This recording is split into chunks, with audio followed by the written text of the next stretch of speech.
आपल्या ॲपवरती घेतोय ना?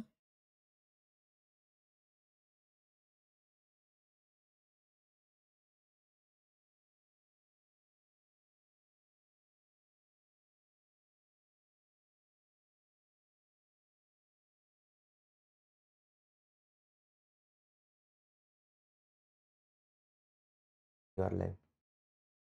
ठीक आहे, इकडे इथे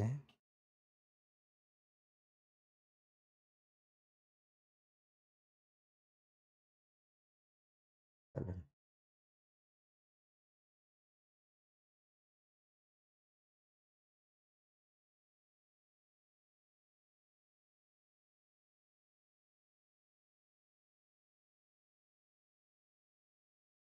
गुड मॉर्निंग स्टुडंट्स. आवाज येतोय का माझा?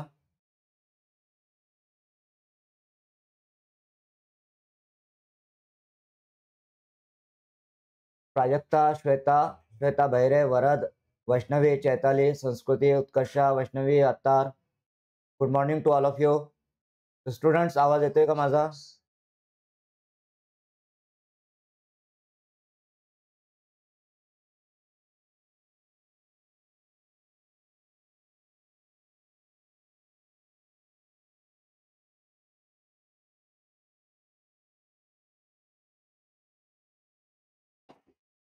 स्टुडंट्स, आवाज येतोय?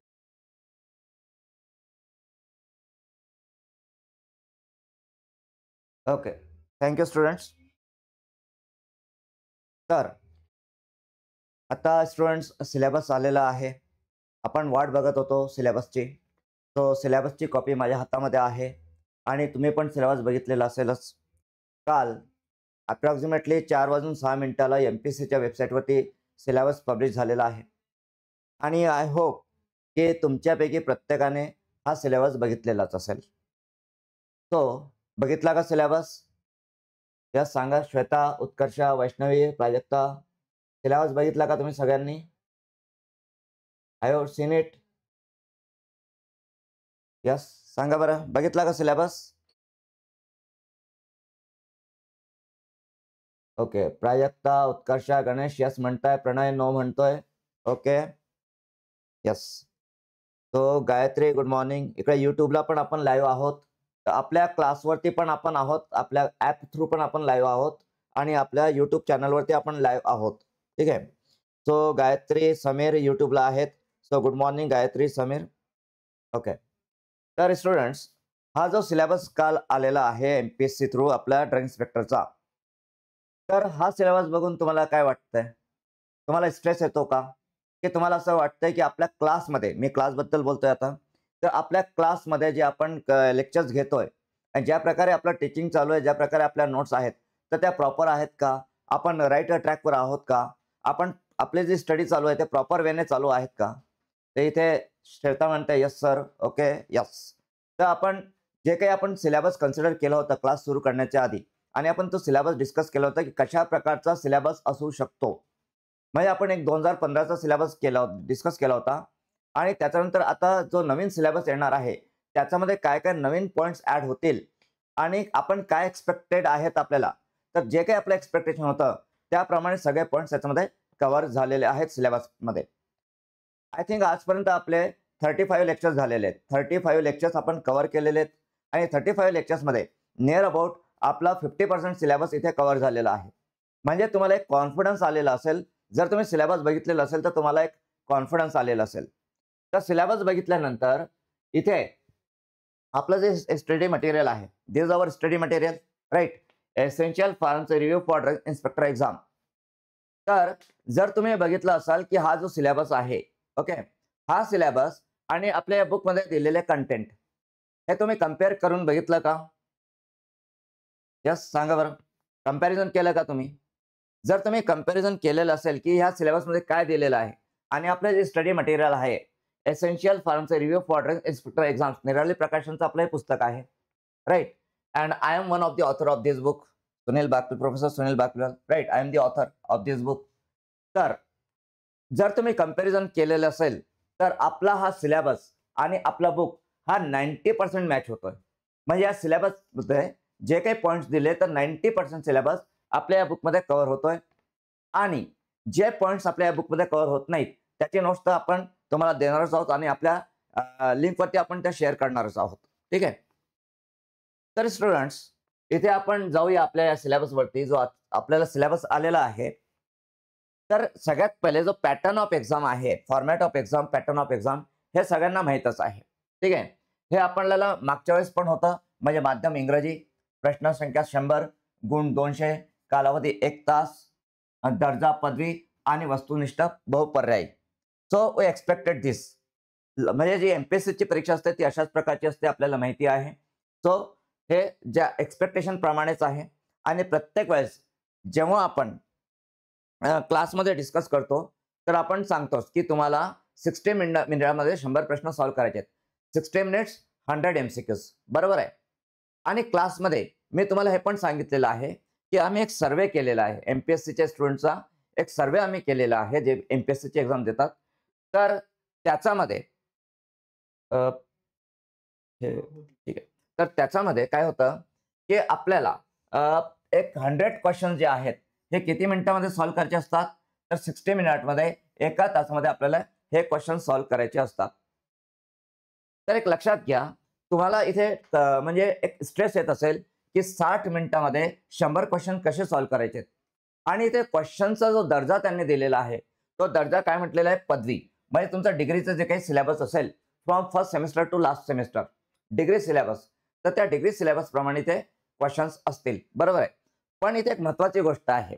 इथे महत्वाची गोष्ट काय, तर जर आपण बघितलं इथे last at the end of the syllabus, तर at the end of the syllabus त्यांनी काय म्हटलेलं आहे, तर इथे त्यांनी क्वेश्चन बद्दल म्हटलेलं आहे की क्वेश्चन कशा प्रकारचे असतील. तर इथे बघा, questions will be asked to test how far candidates can think, how far candidates can think quickly and accurately. Quickly and accurately याचा अर्थ काय, लॉजिकल क्वेश्चन्स असतील. लॉजिकल म्हणजे जे क्वेश्चन तुम्हाला विचार करायला लावतील, म्हणजे फक्त तुम्हाला विचारलं की फॅक्च्युअल क्वेश्चन्स असतील, पण त्यापेक्षा जास्त काय असतील, तर त्यापेक्षा जास्त लॉजिकल क्वेश्चन असतील जे तुम्हाला विचार करायला लावतील. आणि काय होतं की आपल्याकडे 60 मिनिटाचा वेळ आहे आणि 100 क्वेश्चन्स आपल्याला सॉल्व्ह करायचे आहेत आणि तिथे विचारपूर्वक आपल्याला करायचं आहे. पहिले विचार करा, प्रश्न समजून घ्या. प्रश्न समजून घेतल्यानंतर ती कन्सेप्ट तुम्हाला अप्लाय करायची आहे, application of the concept apply केल्यानंतर मग तुम्हाला एमसीक्यूचा आन्सर जे आहे ते आन्सर तुम्हाला तिथे द्यायचं आहे. आणि निगेटिव्ह मार्किंग पण आहे तिथे. तर महत्वाचं काय इथे, 60 मिनिट्समध्ये 100 MCQs. तर तुम्हाला एकतर क्वेश्चन रीड करता यायला पाहिजे, आणि क्वेश्चन कशामध्ये येतं, इंग्लिश लँग्वेज आहे, माध्यम काय, इंग्लिश. म्हणजे इथे you will have to read the question and understand the question. म्हणजे क्वेश्चन रीड करा, क्वेश्चन समजून घ्या, क्वेश्चन समजल्यानंतर मग MCQ बघा, आणि MCQ बघितल्यानंतर त्याच्यामधून करेक्ट आन्सर तुम्हाला सिलेक्ट करायचं आहे. ओके. आणि रॉंग झालं तर निगेटिव्ह मार्किंग आहे. तर या सगळ्या प्रोसेसला 1 मिनिटाचा वेळ जरी लागतो, 1 मिनिट लागतो. आणि जर तुम्ही जास्तच विचार करत बसलात आणि तुम्हाला त्याच्यामध्ये किती वेळ निघून जातो हे तुम्हाला लक्षातच येत नाही. आता ज्यांनी DMARची एक्झाम दिलेली असेल त्यांनी ऑब्झर्व केलेलं असेल की जिथे लॉजिकल प्रश्न असतात तिथे जास्त वेळ जातो आणि किती वेळ निघून गेलाय समजतच नाही. ओके. तर इथे महत्वाचं काय तुम्हाला, तर इथे लॉजिकल प्रश्न जास्त असतील, म्हणजे तुमचे थिंकिंग ॲबिलिटी, तुम्हाला ती कन्सेप्ट किती समजलेली आहे, इन डेप्थ तुम्हाला त्या कन्सेप्टचं नॉलेज किती आहे, आणि त्या कन्सेप्टला तुम्ही अप्लाय कसं करू शकता, अप्लिकेशन ऑफ दी कन्सेप्ट. फक्त कन्सेप्ट माहीत असणं महत्वाचं नाहीये, तर त्या कन्सेप्टचं अप्लिकेशन सुद्धा महत्वाचं आहे. तर तुम्हाला इथे सिच्युएशनल पण क्वेश्चन्स असू शकतात, लॉजिकल प्रश्न असतील, विचार करायला लावणारे प्रश्न असतील, आणि 60 मिनिट्स 100 MCQs असतील. तर स्टडी करताना हा जो सिलेबस आहे, हा सिलेबस तर आपण डिस्कस करणारच. म्हणजे सिलेबसमध्ये कोणता टॉपिक कुठून करायचं, कशा प्रकारे स्टडी करायचं, त्याचा सोर्स कोणता आहे, हे प्रत्येक पॉईंट टू पॉईंट आपण स्टडी करणार. आणि आपण काय काय आतापर्यंत कव्हर केलेलं आपल्या क्लासमध्ये, किती डेप्थमध्ये आपण कव्हर केलेलं आहे ते पण आपण इथे डिस्कस करणार. पण सगळ्यात महत्वाचं ओव्हरऑल जो याचा एक एसेन्स आहे, महत्वपूर्ण, सगळ्यात महत्वाचं काय, तर प्रश्न कशा प्रकारचे असतील. आता हा जो सिलेबस आहे, हा जो सिलेबस DMARला पण असू शकतो, हा सिलेबस तुमच्या RRBला पण असू शकेल. सिलेबस नियर अबाउट तोच असतो, डिग्रीचाच सिलेबस, मग ते DMAR असेल, ती RRB असेल, ती GPAT असेल, ते UPSC ड्रग इन्स्पेक्टर असेल, MPSC ड्रग इन्स्पेक्टर असेल, तर सिलेबस तर तोच राहणार आहे. पण फरक कुठे पडतो? तर डेप्थमध्ये फरक पडतो, डिफिकल्टी लेवलमध्ये फरक पडतो. डिफिकल्टी लेवल लक्षात घ्या, जे DMARची डिफिकल्टी लेवल होती तेच याची असेल का? जी एम्सची डिफिकल्टी लेवल असेल तेच UPSC ड्रग इन्स्पेक्टरची असेल का? जी RRBची डिफिकल्टी लेवल असेल तेच तुमची GPATची असेल का? तर या ज्या एक्झाम्समध्ये सिलेबसमध्ये फरक पडत नाही.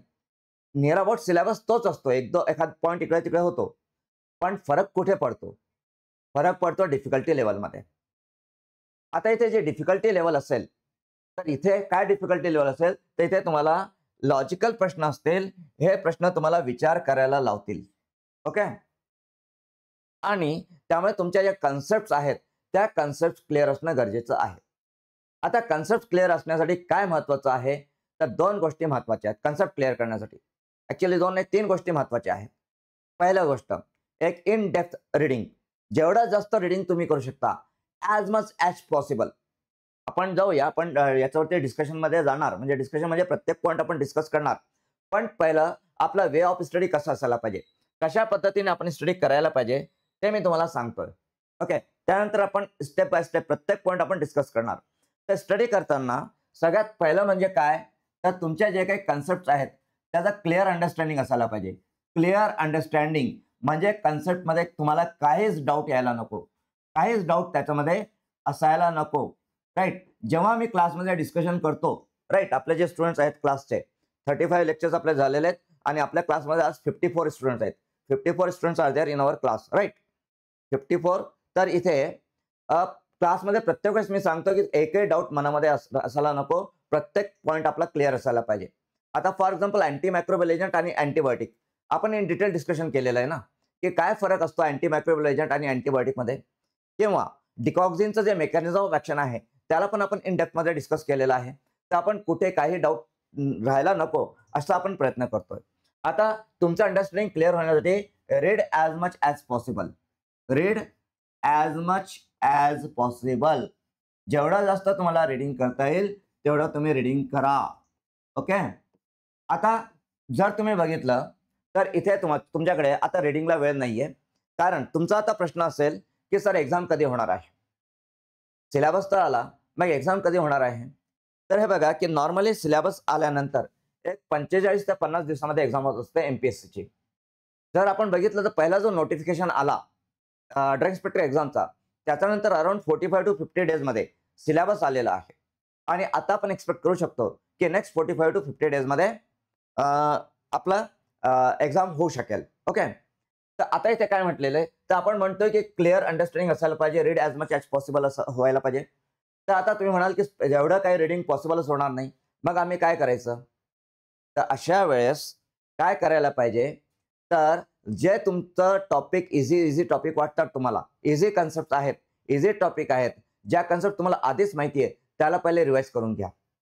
कारण की आमचा जो सर्वे आहे तो सर्वे असं सांगतो की MPSCच्या परीक्षेमध्ये जर 60 मिनिट्समध्ये 100 MCQ सॉल्व्ह करायचे असतील तर हे कुणाला शक्य होत नाही. हे नॉर्मली कुणाला शक्य होत नाही, विचारपूर्वक केलं तर. ओके, निगेटिव्ह मार्किंगचा विचार केला आणि आपण प्रयत्न केला की आपला प्रश्न उत्तर चुकू नये, तर मग 100 MCQ सॉल्व्ह करणं कुणालाच पॉसिबल होत नाही. जास्तीत जास्त स्टुडंट्स हे 70 टू 75 MCQ पर्यंत जाऊ शकतात. 70 टू 75 MCQ पर्यंत जाऊ शकतात. जर तुमचे 70 MCQ करेक्ट असतील, तुम्हाला कॉन्फिडन्स असेल आणि 60 मिनिट्समध्ये तुम्ही जर 70 MCQ जरी सॉल्व्ह केलेत आणि ते करेक्ट असतील तरी मेरिटमध्ये तुमचा नंबर लागू शकतो. म्हणजे 100 पैकी 100च सॉल्व्ह करायला पाहिजेत किंवा आउट ऑफच असायला पाहिजे असा विचार करू नका. जे काही तुम्हाला सिलेबसमध्ये जे काही दिलेलं आहे त्यापैकी ज्या कन्सेप्ट तुमच्या आधीच क्लिअर असतील, त्याला रिवाइज करा. ठीक आहे, रिवाइज केल्यानंतर मग त्या रिलेटेड की पॉइंट्स बघा, की पॉइंट्स.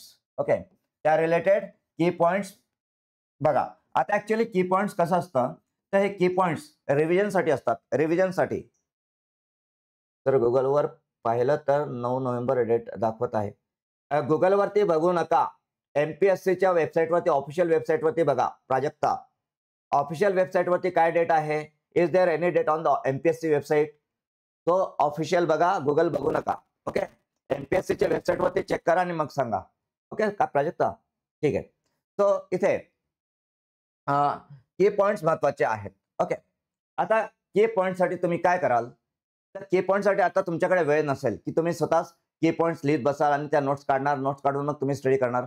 जर तुम्हाला पुढच्या वर्षी एक्झाम द्यायची असेल तर तुम्ही स्वतः की पॉइंट्स काढा. आणि जर तुम्हाला आता एक्झाम द्यायची आहे 45 डेज मध्ये, तर काय करा? तर इथे ह्या ज्या आपल्या स्पेशलाइज बुक्स अवेलेबल आहेत मार्केटमध्ये. म्हणजे हे आपलं बुक आहे, हे माझं बुक आहे, मी आहे, professor Praveen Jawale, professor Bhushan Rane, professor Rashid Jain आहेत त्याच्यामध्ये ऑथर्स. तर हे जे बुक आहे, तर असे जे स्पेशलाइज बुक्स असतील हे बुक्स तुम्ही बघा आणि त्याच्यामध्ये की पॉइंट्स असतील ते की पॉइंट्स रीड करा. आणि इथे की पॉइंट्स रीड केल्यानंतर मग आपल्याला MCQ ची प्रॅक्टिस करायची असते. MCQ practice. ओके, MCQ ची प्रॅक्टिस करा. आता MCQ ची प्रॅक्टिस तुम्ही कशी करणार? तर MCQ च्या प्रॅक्टिससाठी आपल्याकडे जसं की या बुकमध्ये पण आपण MCQs दिलेले आहेत. या बुकमध्ये मोर दॅन 6400 प्लस MCQs आहेत and there are many other books also in the market. Okay, तर तुम्हाला जे बुक पसंत पडेल त्याच्यामधून तुम्ही MCQs करू शकता. आता इथे हेक्टर बुकमधून तुम्ही MCQ ची प्रॅक्टिस करू शकता. त्यानंतर there are some apps or website also. आपल्या वेबसाईट्स पण आहेत आपली आणि आपला ॲप पण आहे की ज्याच्यावरती तुम्हाला टेस्ट पॅकेजेस मिळतील. टेस्ट पॅकेजेस ऑनलाईन प्रॅक्टिससाठी. ओके, सो या टेस्ट पॅकेजेसमधून आपल्या वेबसाईटवरून तुम्ही हे टेस्ट पॅकेजेस घेऊ शकता, आपल्या ॲपवरून टेस्ट पॅकेजेस घेऊ शकता आणि या टेस्ट पॅकेजची प्रॅक्टिस करा. तर तुम्हाला लॉजिकल प्रश्नांचं उत्तर देणं सोपं होईल. म्हणजे तुम्हाला प्रश्न रीड करून त्याचा अर्थ समजावून घेऊन ऑप्शन समजावून घेणे आणि त्याच्यामधून करेक्ट आन्सर सिलेक्ट करणे आणि त्यासाठी लेस दॅन 1 मिनिटाचा वेळ तुमच्याकडे आहे. आणि तुमचा टार्गेट 75 MCQ असायला पाहिजेत. आउट ऑफ जर केलं, तुम्ही जर विचार केला की आउट ऑफ करायचे मला 100 पैकी 100, तर तुमच्याकडे एक्स्ट्रा म्हणजे तुमचं डेप्थ मध्ये नॉलेज असेल तर तुम्ही करू शकाल. पण नॉर्मली 70-75चा टार्गेट असू द्या. म्हणजे तुम्हाला स्ट्रेस येणार नाही, लोड येणार नाही, टेन्शन येणार नाही, स्टडीमध्ये इंटरेस्ट येईल. ओके, आणि तुम्हाला वाटेल की आम्ही हे करू शकतो आणि करू शकता तुम्ही, काही प्रॉब्लेम नाही. सिस्टमॅटिकली जा, प्रॉपर वेने जा. ठीक आहे, तर अशा प्रकारे आपल्याला जायचं आहे. तर इथे क्लासमध्ये आपले जे 35 लेक्चर झालेले आहेत तर त्याच्यामध्ये तुम्हाला अंदाज आलेला असेल, म्हणजे जे आपले क्लासचे स्टुडंट्स आहेत तर त्यांना याचा अंदाज आलेला असेलच की आपण पहिले पूर्ण कन्सेप्ट जे काही IMP कन्सेप्ट आहेत त्या कन्सेप्ट आपण क्लिअर करून घेतो. राईट, आता बघा तुम्हीच टॅबलेटची जी कन्सेप्ट होती, टाइप्स ऑफ टॅबलेट्स, तर टाइप्स ऑफ टॅबलेट्स डिस्कस करताना आपण prolong release tablets, extended release tablets, delayed release tablets, sustain release tablets, control release tablets या कन्सेप्ट आपण इन डेप्थ मध्ये आपण समजावून घेतलेले आहेत. बरोबर आहे. तर इथे क्लिअर अंडरस्टँडिंग. त्यानंतर की पॉइंट्स आपण डिस्कस करतो. MCQ प्रॅक्टिस तुमची चालू आहे, टेस्ट पॅकेज तुम्हाला दिलेलं आहे. तर आपण याच पद्धतीने आपण स्टडी करतोय. राईट, आणि इथे स्टडी मटेरियल म्हणून जे आपले क्लासचे आपले स्टुडंट्स आहेत तर तुम्हाला आपण हे बुक दिलेलंच आहे. दिस आवर स्टडी मटेरियल. आणि ह्या बुकमध्ये कशा प्रकारचं मॅटर आहे हे तुम्ही बघतच आहात. आणि आपला हा जो सिलेबस आहे हा सिलेबस 90% मॅच करतोय आपल्या या बुकला. बरोबर आहे.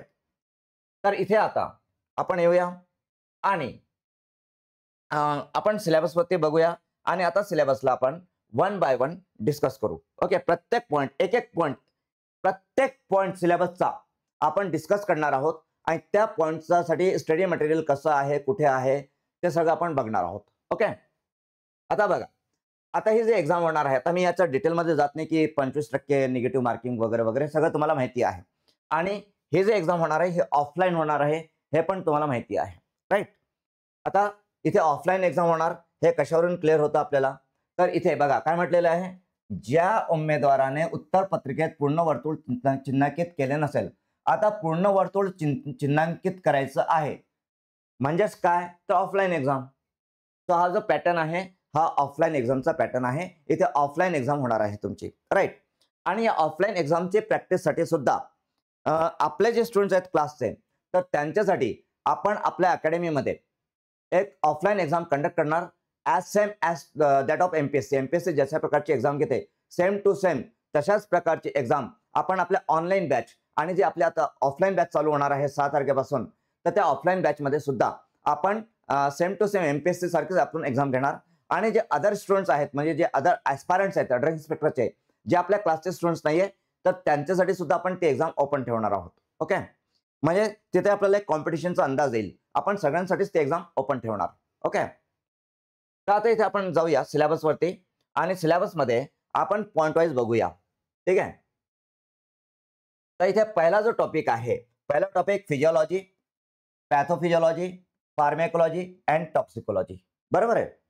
तर हा पार्ट मागच्या सिलेबस मध्ये होता 2015च्या, तसंच दिलेला आहे हा टॉपिक. आता या टॉपिक मध्ये जे सब टॉपिक्स आहेत त्याच्यामध्ये फिजिओलॉजी.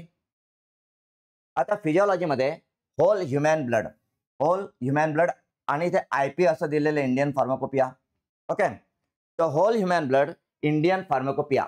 आता मला सांगा, जे क्लासचे स्टुडंट्स आहेत, तर आपण होल ह्युमन ब्लड डिस्कस केलं का? कुठे डिस्कस केलंय आपण? सांगू शकाल का? सांगा. चैताली, श्वेता, अतर, प्राजक्ता, श्वेता, सांगा बरं. कुठे डिस्कस केलेलं आहे आपण होल ह्युमन ब्लड?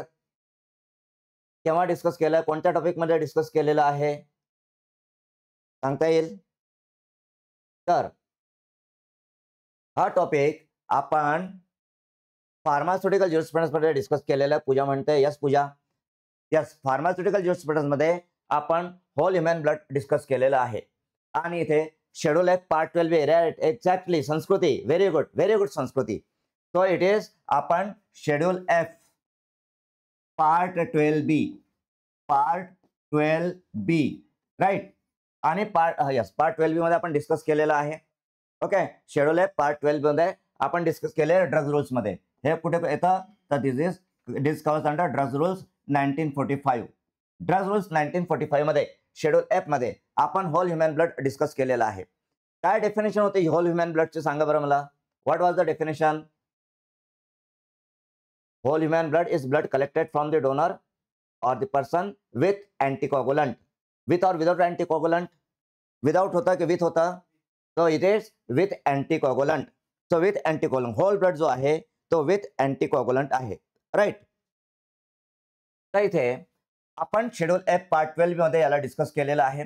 तर होल ह्युमन ब्लड हा शेड्यूल एफ पार्ट 12B मध्ये दिलेला आहे ड्रग्स रूल्स मध्ये. तसंच हा आयपी मध्ये पण आहे, इंडियन फार्माकोपिया मध्ये पण होल ब्लड आहे. जे इथे दिलेलं आहे शेड्यूल एफ पार्ट 12B मध्ये जे डिटेल्स दिलेले आहेत तेच डिटेल्स इथे इंडियन फार्माकोपिया मध्ये पण आहेत. आता इथे इंडियन फार्माकोपिया मध्ये आयपी 2018 आहे. माझ्याकडे आयपी 2018 आहे. तर आयपी 2018 मध्ये हा जो टॉपिक आहे हा टॉपिक व्हॉल्यूम 3 मध्ये आहे. लक्षात घ्या, मी तुम्हाला सोर्सेस सांगतो की कोणता टॉपिक कुठे दिलेला आहे. ओके. तर आता व्हॉल्यूम 2000 ऑनलाईन पण तो अवेलेबल आहे. आयपी 2018 ऑनलाईन अवेलेबल आहे, ते तुम्हाला मिळू शकते. तर इथे होल ह्युमन ब्लड हा जो टॉपिक आहे हा आयपी 2018 मध्ये volume 3 okay, volume 3 of IP 2018 त्याच्यामध्ये पेज नंबर 3947 वरती आहे. Page number 3947. ओके. तर स्टुडंट्स आपण इथून तर स्टडी केलेलं आहे शेड्यूल एफ पार्ट 12B मधून, म्हणजे ड्रग्स रूल्स मधून. पण एकदा हा टॉपिक तुम्ही आयपी 2018 व्हॉल्यूम 3 पेज नंबर 3947 3947 या टॉपिक वरून पण तुम्ही त्याला स्टडी करू शकता. ओके. आता इथे पण काय दिलेलं आहे होल ह्युमन ब्लड मध्ये? तर होल ह्युमन ब्लड मध्ये की हिमोग्लोबिनची लेवल किती असायला पाहिजे, त्याच्यामध्ये अँटीकोगुलंटचा पर्सेंटेज किती असायला पाहिजेत, तर हे सगळे डिटेल्स आणि त्याचं स्टोरेज कसं असायला पाहिजे हे सगळे डिटेल्स तिथे दिलेले आहेत. ओके. सो रेफर आयपी म्हणजे 2018 जी ऑनलाईन अवेलेबल आहे व्हॉल्यूम 3 3947 पेज नंबर. ओके. त्याच्यानंतर okay then next is composition function of blood elements. आता composition function of blood elements. Okay. त्यानंतर आता हा जो टॉपिक आहे composition function of blood elements. तर कंपोजिशन म्हणजेच काय झालं ब्लडचं? तो ब्लड मध्ये प्लाझ्मा किती असतो, ब्लड कार्पस्कल्स किती असतात. मग प्लाझ्मा मध्ये प्लाझ्मा प्रोटीन्स कोणते आणि ब्लड कार्पस्कल्स मध्ये आरबीसी, डब्ल्यूबीसी आणि प्लेटलेट्स. मग आरबीसीचं मध्ये हिमोग्लोबिन किती, आरबीसीचं फंक्शन किती, डब्ल्यूबीसीचे टाइप्स किती, ग्रॅन्युलोसाइट्स, अग्रॅन्युलोसाइट्स. मग ग्रॅन्युलोसाइटचे टाइप्स काय, अग्रॅन्युलोसाइट्सचे टाइप्स काय, मग what are the functions of different डब्ल्यूबीसीज. बरोबर आहे. त्याच्यानंतर प्लेटलेट्स, प्लेटलेट्स म्हणजे थ्रोम्बोसाइट्स आणि थ्रोम्बोसाइटचं फंक्शन काय असतं, राईट. हे सगळ्या गोष्टी आपल्याला माहितीच आहे. तर कोणते तुम्ही फिजिओलॉजीचं बुक बघा, त्याच्यामध्ये तुम्हाला composition functions of blood elements मिळेल कोणत्याही बुकमध्ये. आणि आपलं हे जे बुक आहे essential pharmacy review for drug inspector exam, तर या बुकमध्ये सुद्धा तुम्हाला पेज नंबर 10.4 आपला लास्ट टॉपिक आहे, त्याच्यामध्ये आपण ह्युमन अॅनाटॉमी फिजिओलॉजी दिलेलं आहे. तर आपल्या बुकमध्ये 10.4 पेज नंबरवरती तुम्हाला की पॉईंट्स मिळतील, याचे की पॉईंट्स. ओके, इन डिटेल तुम्ही कोणते फिजिओलॉजीचं बुक रेफर करू शकता. तसंच आपल्या बुकमध्ये पेज नंबर 10.4 वरती तुम्हाला composition functions of blood elements मिळतील. तसंच आपला हा जो चॅप्टर टॉपिक आहे आपल्या बुकमध्ये हा चॅप्टर नंबर 10 आहे. Chapter number 10 human anatomy physiology. तर चॅप्टर नंबर 10 मध्ये मी तुम्हाला 4 वेबसाईट्स आणि वेब पोर्टल्स दिलेत. 4 वेबसाईट्स आहेत, 4 वेब पोर्टल्स आहेत. त्या वेब पोर्टलवरती जाऊन सुद्धा तुम्ही हा टॉपिक स्टडी करू शकता. म्हणजे जर तुम्हाला लायब्ररीचा ऍक्सेस नसेल, लायब्ररी ऍक्सेस नसेल, तुमच्याकडे बुक्स नसतील, ओके, तुमच्याकडे बुक्स नसतील, तर तुम्ही या वेबसाईटवरती जा, जे मी बुक आपल्या या बुकमध्ये दिलेलं आहे, आपल्या स्टडी मटेरियलमध्ये दिलेलं आहे. त्यात तिथे 4 वेबसाईट्स दिलेत, वेब पोर्टल दिलेत. त्या वेब पोर्टलवरून you can study it in freely तुम्हाला हा डेटा तिथे मिळेल, अपडेटेड मिळेल. ओके, त्यानंतर नेक्स्ट आहे coagulation of blood and blood groups. Okay, so coagulation of blood. तर सांगा मला, आपण हा टॉपिक स्टडी केलाय का? Coagulation of blood, mechanism of blood coagulation, mechanism of blood clotting, आठवतं का? जे आपले स्टुडंट्स आहेत क्लासचे, सांगा बरं, स्टडी केलंय का आपण mechanism of blood clotting, mechanism of blood coagulation? Yes, Chaitali म्हणते यस, अत्तार म्हणते यस. यस, आपण इन डिटेल डिस्कस केलेलं आहे. याच्यामध्ये प्रत्येक फॅक्टर जो आहे, each and every factor, right, factor 12B, factor 11, factor 10, factor 9, factor 8, factor 7, factor 5, factor 4, या प्रत्येक फॅक्टरचा काय रोल आहे, त्याचा एक्सट्रिन्सिक मेकॅनिझम काय आहे, इंट्रिन्सिक मेकॅनिझम काय आहे, कॉमन पाथवे काय आहे, राईट, व्हॅसोकन्स्ट्रक्शन कशा प्रकारे होतं, प्लेटलेट्स केव्हा त्याच्यामध्ये ऍक्टिव्ह रोल प्ले करतात, हे सगळं डिटेल्स आपण डिस्कस केलेलंच आहे कोआग्युलेशनचं. आणि कोआग्युलेशन हा टॉपिक आपण केव्हा डिस्कस केलेला आहे, कशासाठी डिस्कस केलं होतं कोआग्युलेशन टॉपिक आपण? तर जेव्हा आपण अँटी कोआग्युलंट ड्रग डिस्कस करत होतो, बरोबर आहे. फार्मेकोलॉजीमध्ये आपण अँटी कोआग्युलंट ड्रग डिस्कस केलेत. आणि अँटी कोआग्युलंट ड्रग डिस्कस करतानाच या सिमॅटेनिक अँटी कोआग्युलंट, तर drug acting on blood and blood forming organs, आपण कोणता टॉपिक डिस्कस केलेला आहे? तर आपण टॉपिक होता drugs acting on blood and blood forming organs. आणि त्याच्यामध्ये आपण कोआग्युलंट्स किंवा coagulation, mechanism of coagulation in detail discuss केलेला आहे, बरोबर आहे. तर त्याचा व्हिडिओ तुमच्याकडे आहे, त्याच्या नोट्स तुमच्याकडे आहेत. आणि या व्यतिरिक्त आपल्या बुकमध्ये पण कोआग्युलेशन ऑफ ब्लड आणि ब्लड ग्रुप्स हा टॉपिक आपल्या चॅप्टर नंबर 10 मध्ये आहे. आणि 10.4 पेज नंबरवरती पण आपण हे कोआग्युलेशन ऑफ ब्लड, जे आपण क्लासमध्ये डिटेलमध्ये डिस्कस केलेलं आहे, आणि त्याचा PDF नोट्स पण तुमच्याकडे आहेत. तर हा टॉपिक तुम्हाला कुठे मिळेल? तर हा टॉपिक कोआग्युलेशन ब्लड आणि ब्लड ग्रुप्स हा पेज नंबर 10.4 वरती तुम्हाला आपल्या बुकमध्ये मिळेल. ओके, आणि त्याचे MCQs पण आपण कव्हर केलेत आणि बुकमध्ये पण MCQs आहेत. त्यानंतर blood components, manufacturing and storage, blood bank operation requirement and standards. जसं की आपण मागच्या वेळेस पण डिस्कस केलं होतं, जेव्हा 2015चा सिलेबस आपण डिस्कस केला, तेव्हा आपण सांगितलं होतं की हे जे टॉपिक आहेत, हे 2 टॉपिक, हे टॉपिक फिजिओलॉजीच्या बुकमध्ये सापडतील का आपल्याला? ब्लड बँक ऑपरेशन फिजिओलॉजीच्या बुकमध्ये आहे का? कोणते फिजिओलॉजीचं बुक बघा तुम्ही, ह्युमन अॅनाटॉमी फिजिओलॉजी. तर ह्युमन अॅनाटॉमी फिजिओलॉजी ब्लड बँकेचं ऑपरेशन कसं करायचं, कशा प्रकारे ब्लड बँक चालवायची, हे सांगतं का? नाही. तर मला आता तुम्ही सांगा, तुम्हीच उत्तर द्या की हा टॉपिक कुठे आहे? Blood components, manufacturing and storage, blood bank operation requirement and standards, कुठे आहे हा टॉपिक दिलेला? Wear is it? जे क्लासचे स्टुडंट्स आहेत सांगा बरं. यस, PJ मध्ये आहे, फार्मास्युटिकल ज्युरिस्प्रुडन्स मध्ये आहे, पण मला स्पेसिफिक आन्सर पाहिजे, स्पेसिफिक आन्सर द्या. असं फार्मास्युटिकल ज्युरिस्प्रुडन्स असं सांगू नका, आपण हे डिटेलमध्ये कव्हर केलेलं आहे. फार्मास्युटिकल ज्युरिस्प्रुडन्स मध्ये एक्झॅक्टली कुठे, वेअर, कुठे आहे? Blood bank, operations of the blood bank, त्यानंतर blood components. So exactly where is it? So it is schedule F. Yes, schedule F, part 12B and C, sorry, part 12B and 12C, बरोबर आहे. Part 12B and 12C मध्ये आपण हे बघितलेलं आहे, blood components, manufacturing storage, blood bank operation requirement and standards in detail आपण बघितले schedule F मध्ये पार्ट 12B12 चे yes drugs and cosmetic act मध्ये राईट इन डिटेल आपण ते डिस्कशन केलेलं आहे. मला सांगा बरं ब्लड बँक चालवायची असेल तर त्याचं लायसन कोण देतो? CDSCO लायसन देतं का ब्लड बँक चालवण्यासाठी?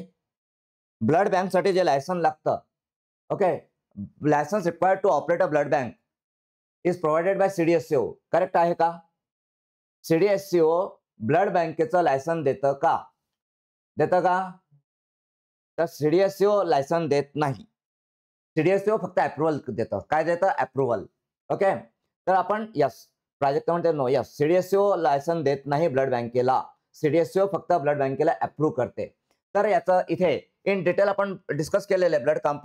ब्लड कॉम्पोनंट्स असेल मॅन्युफॅक्चरिंग स्टोरेज असेल तर इथे मॅन्युफॅक्चरिंग स्टोरेज मध्ये अफेरेसिसची डेफिनेशन, प्लाझ्मा फेरेसिसची डेफिनेशन, प्लेटलेट फेरेसिसची डेफिनेशन राईट, ल्युकोफेरेसिस हे सगळे कॉन्सेप्ट आपण इन डिटेल डिस्कस केलेलेच आहेत. ओके तसंच स्टोरेज वगैरे असेल तर होल ब्लडला स्टोरेज टेम्परेचर किती लागतो, ब्लड कॉम्पाउंड्सला स्टोरेज टेम्परेचर किती लागतो, त्याचं ट्रान्सपोर्टेशन करायचं असेल तर त्याला स्टोरेज टेम्परेचर किती लागेल, ह्या सगळ्या गोष्टी आपण इथे शेड्यूल एफ मध्ये पार्ट 12B पार्ट 12C मध्ये कव्हर केलेले आहेत. आपलं इन डिटेल ते डिस्कस झालेलंच आहे. तसंच आपण चैताली म्हणते SBTC yes SBTC state blood transfusion council okay correct आहे ते. सो इथे ब्लड बँकेचा डिटेल्स आपण इथे शेड्यूल एफ पार्ट 12 पार्ट 12 मध्ये कव्हर केलेला आहे. तर जे युट्यूबला बघतात आहे आणि जे आपल्या क्लासचे स्टुडंट्स नाही आहेत तर त्यांनी लक्षात घ्यावं. युट्यूबवरती जे आहेत जे क्लासचे स्टुडंट्स नाही आहेत तर त्यांनी लक्षात घ्यावं की हा जो टॉपिक आहे blood components manufacturing and storage तसंच blood bank operation requirement and standards जर तुम्ही हा टॉपिक फिजिओलॉजीच्या बुकमध्ये तुम्ही बघायला गेलात फिजिओलॉजीमध्ये तर कोणत्या फिजिओलॉजीच्या बुकमध्ये ते तुम्हाला मिळणार नाही. तर ते तुम्हाला कुठे मिळेल? तर तुम्हाला हा टॉपिक जो आहे हा तुम्हाला शेड्यूल एफ मध्ये ड्रग रूल्स मध्ये मिळेल. Schedule F part 12B part 12C. तर जो लेटेस्ट ड्रग रूल आहे लेटेस्ट ड्रग रूल्स जे आहेत तर त्याच्यामध्ये schedule F part 12B part 12C बघा तिथे तुम्हाला इन डिटेल्स मिळेल याचं. ओके ठीक आहे. तर इथे हा जो पार्ट आहे फिजिओलॉजीचा हा आपण 100% कव्हर केला का? सांगा बरं स्टुडंट्स, क्लासचे स्टुडंट सांगा.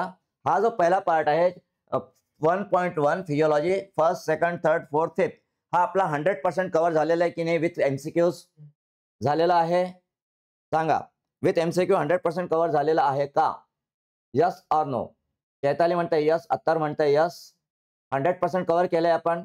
विथ MCQ कव्हर केलेला आहे, विथ PDF नोट्स आहेत, विथ स्टडी मटेरियल आहे, विथ आपलं ऑनलाईन टेस्ट आहे, सगळं काही आहे. आता गरज काय आहे? तर तुमच्याकडून स्टडीची गरज आहे. स्टडी करा, प्रॅक्टिस करा, डाऊट्स असतील तर आम्हाला विचारा. ओके तर इथे हा जो पार्ट आहे हा 100% आपला कव्हर झालेला आहे. ओके त्यानंतर नेक्स्ट आपण जाऊया पुढचा टॉपिक. आता पुढच्या टॉपिक मध्ये आपलं काय तर pathophysiology right. Next topic is pathophysiology. आता पॅथोफिजिओलॉजी कुठून स्टडी करायचं तर मी तुम्हाला सांगितलेलं आहे.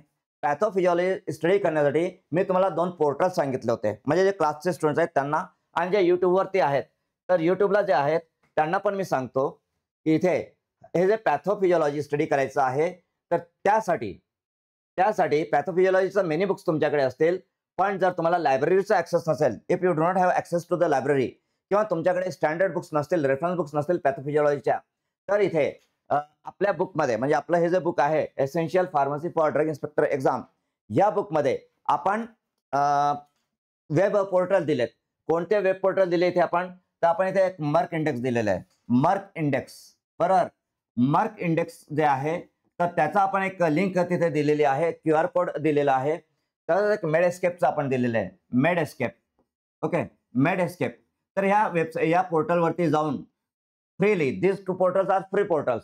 त्या पोर्टल्सवरती जाऊन तुम्ही पॅथोफिजिओलॉजी स्टडी करू शकता. You can study pathophysiology from this 2 portals. Okay detail तुम्हाला तिथे मिळेल, अपडेटेड नॉलेज तुम्हाला तिथे मिळेल. ओके तर जर तुम्हाला ऍक्सेस नसेल बुक्सचा लायब्ररीचा रेफरन्स बुक्स नसतील तर आपल्या ह्या बुकमध्ये जे essential pharmacy for drug inspector exam आहे त्याच्यामध्ये लिंक्स आपण दिलेले आहेत, QR कोड आपण दिलेले आहेत आणि त्या QR कोडवरून यू कॅन सर्च मर्क इंडेक्स अँड मेडएस्केप या पोर्टलवरती तुम्ही जाऊ शकता टू स्टडी पॅथोफिजिओलॉजी. ठीक आहे. आता पॅथोफिजिओलॉजीमध्ये इथे STD सेक्शुअली ट्रान्समिटेड डिसीज आणि एड्स. तर सेक्शुअली ट्रान्समिटेड डिसीजमध्ये आपण कोणते डिसीज कव्हर केलेत तर एसटीडी मध्ये आपण गनोरिया कव्हर केला, right, gonorrhoea, okay, gonorrhoea. Then आपण सिफिलिस कव्हर केलंय इन डिटेल, सिफिलिस. त्याच्यानंतर आपण HIV इन्फेक्शन कव्हर केलंय, HIV, आणि HIV इन्फेक्शन मध्ये आपण एड्स पण कव्हर केलेला आहे. हा पण टॉपिक आपला झाला, राईट. आता मला सांगा gonorrhoea, what is the positive agent of gonorrhoea? गनोरियाचा पॉझिटिव्ह एजंट काय? यस, युट्यूब वरती पण जे आहेत त्यांना माहित असेल तर आन्सर द्या. What is the positive agent of gonorrhoea?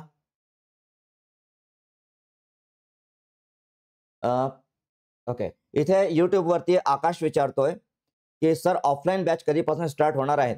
तर आपल्या ऑफलाईन बॅचेस 6 ऑक्टोबर पासून स्टार्ट होतात आहे, फ्रॉम 6 ऑक्टोबर. ओके, हे बघा आपलं जर शेड्यूल आहे ऑफलाईन बॅचेसचं, तर इथे आपली ही ऑफलाईन बॅच चालू होणार आहे from 6 October. Okay, offline batch 6 October पासून ते 10 डिसेंबर पर्यंत आपली ही ऑफलाईन बॅच असेल. ओके, ऑफलाईन बॅच 6 ऑक्टोबर पासून चालू होत आहे आपली. तर इथे आपण गनोरिया बघितला, तर what is the positive agent of gonorrhoea? उत्तर द्या. यस, क्लासचे students, I expect answer from you. आपण इन डिटेल डिस्कस केलेलं आहे. निझेरिया गनोरिया, आता right. Chaitali, right. Yes, YouTube वरती जे आहेत ते पण उत्तर देऊ शकतात. So positive agent of gonorrhoea is Neisseria gonorrhoeae, आणि Neisseria gonorrhoeae is a bacteria, bacterial disease आहे तो, राईट. बरं, आता गनोरिया आणि गनोरियामध्ये व्हॉट इज DGI? DGI काय आहे? What is the full form of DGI? What is DGI? So that is disseminated gonorrhoea infection. Disseminated म्हणजे स्प्रेड होऊन जातो होल बॉडीमध्ये डिस्पर्स होतो, डिस्ट्रीब्यूट होतो, दॅट इज DGI. आता हा जो गनोरिया आहे, ठीक आहे, तर मेल फिमेल होऊ शकतं दोघांमध्ये, आणि सेक्शुअली ट्रान्समिटेड डिसीज आहे. गनोरियाचं ट्रीटमेंट काय आहे? What is the treatment for gonorrhoea? Tell me, treatment for gonorrhoea, गनोरियाचं ट्रीटमेंट काय आहे सांगा. क्लासचे स्टुडंट्स किंवा युट्यूब वरती जे आहेत ते पण आन्सर देऊ शकतात. Ceftriaxone, yes, Attar, very good Attar. So first line treatment for gonorrhoea is ceftriaxone. Ceftriaxone ही गनोरियाची फर्स्ट लाईन ट्रीटमेंट आहे. ओके, हा. देन आपण सिफिलिस डिस्कस केलेला आहे. So syphilis is also known as, सांगा. Syphilis is also known as, काय नाव आहे अजून सिफिलिसचं? Popularly it is known as सिफिलिसचं अजून नाव काय? It is known as the great imitator. Okay, yes, it is the syphilis also known as the great imitator. लक्षात घ्या, द ग्रेट इमिटेटर, हे this is the other name of syphilis. It is also known as the great imitator. कारण सिफिलिसचे जे काही symptoms असतात ते symptoms many other disease सारखेच असतात. Great imitator, right Prajakta, right आरती. ओके, हा. आता मला इथे सांगा, सिफिलिसचं जे काही सिम्पटम्स असतात, what is the initial symptom? सुरुवातीचा सिम्पटम काय आहे सिफिलिसचा? कशी सुरुवात होते सिफिलिसची? आपण पॅथोफिजिओलॉजी स्टडी करतोय सिफिलिसचं, तर सांगा सुरुवात कशी होते? What is the initial symptom? सुरुवातीचे सिम्पटम्स काय? Painless ulcer, very good Prajakta, painless ulcer. And this painless ulcers are known as canker. They are known as canker, right. Canker आहेत, कॅन्कर. आणि कॅन्कर हे वयानावरती किंवा माउथमध्ये किंवा पेनिसवरती असू शकतात. कॅन्कर, ओके, यस, कॅन्कर, अत्तर, यस. So canker. आता हे जे आहे द ग्रेट इमिटेटर आणि कॅन्कर, कॅन्कर ही सुरुवातीची लक्षणे आहेत सिफिलिसमध्ये. ओके, आता सिफिलिसचा पॉझिटिव्ह एजंट सांगा. What is the positive agent of syphilis? काय आहे पॉझिटिव्ह एजंट ऑफ सिफिलिस? आपण डिस्कस केलेलं आहे, प्रॅक्टिस झालेली आहे आपली. Positive agent, so it is, so the positive agent is treponema pallidum, right. All of you are right. It is the treponema pallidum. The positive agent of syphilis is treponema pallidum. Good, very good. त्यानंतर now tell me, हा जो treponema pallidum आहे हा याचं family कोणती, कोणत्या class आहे, कोणत्या फॅमिलीचा आहे हा? Spirochete, right. Vaishnavi, you are right. It is spirochetal bacteria. Spirochete आहे तो, spirochetal bacteria. Okay. Treponema pallidum. Okay.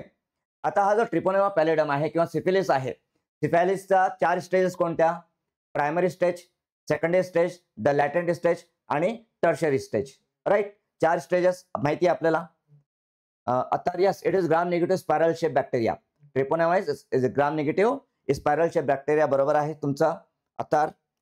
So आता इथे जे स्पायरोशीट आहे म्हणजे सिफिलिसच्या 4 स्टेजेस कोणत्या? यू नो, माहिती आहे आपल्याला. Stage 1 primary stage, secondary stage, the latent stage जिथे की हाईड होऊन जातं, हिडन होऊन जातात सिम्पटम्स सगळे, आणि टर्शरी स्टेज ज्याचा जो ऍडव्हान्स होतो आणि त्याच्यामध्ये न्यूरोसिफिलिस होऊ शकतो. न्यूरोसिफिलिस म्हणजे ब्रेनला इन्फेक्शन होऊ शकतं. कार्डिओसिफिलिस हार्टला प्रॉब्लेम होऊ शकतो. बरोबर आहे. So this are the very stages of syphilis. आता हे जे स्टेजेस ऑफ सिफिलिस आहेत ते या स्टेजेसमध्ये सेक्शुअली इन्फेक्टिव्ह स्टेज कोणत्या असतात? Out of 4 stage which are the sexually infected stage कोणत्या असतात? कोणत्या स्टेजमध्ये सेक्शुअली तो ट्रान्समिट होतो? कोणत्या स्टेजेसमध्ये सिफिलिस ट्रान्समिट होतो सेक्शुअली? तो नो, टर्शरी नाही. आता wrong.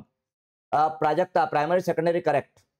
So Prajakta right. Primary आणि सेकंडरी मध्ये जो सेक्शुअली ट्रान्समिट होतो, पण श्वेता म्हणते सेकंडरी स्टेज, चैताली म्हणते सेकंडरी. यस, सेकंडरी स्टेज आहे, बट मोस्ट इन्फेक्टिव्ह सेकंडरी असतं.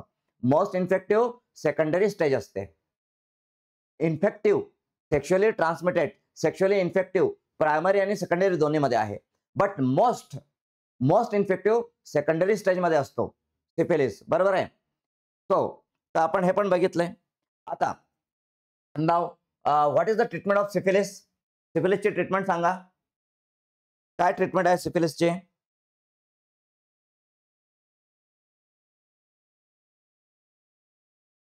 Benzathine, penicillin G. What is the treatment for syphilis? So the treatment is penicillin G, म्हणजे benzathine penicillin intramuscular single dose. बरोबर आहे. Penicillin G म्हणजे benzathine penicillin single dose. बरोबर आहे. Single dose. आता हा जो सिंगल डोज पेनिसिलिन जी आहे, राईट, बेंजाथिन पेनिसिलिन जी. बरोबर. Benzathine penicillin G, parenteral penicillin G हा पॅरेंटरलीच दिला जातो, तो ओरली दिला जाऊ शकत नाही बिकॉज इट इज ऍसिड लेबाईल. आता जो पेनिसिलिन जी सिंगल डोज आहे, हा सिंगल डोज प्रायमरी आणि सेकंडरी साठी आहे. आता हा डोस किती? पेनिसिलिन जीचा डोस सांगा. किती युनिट पेनिसिलिन जी दिलं जातो? How much unit?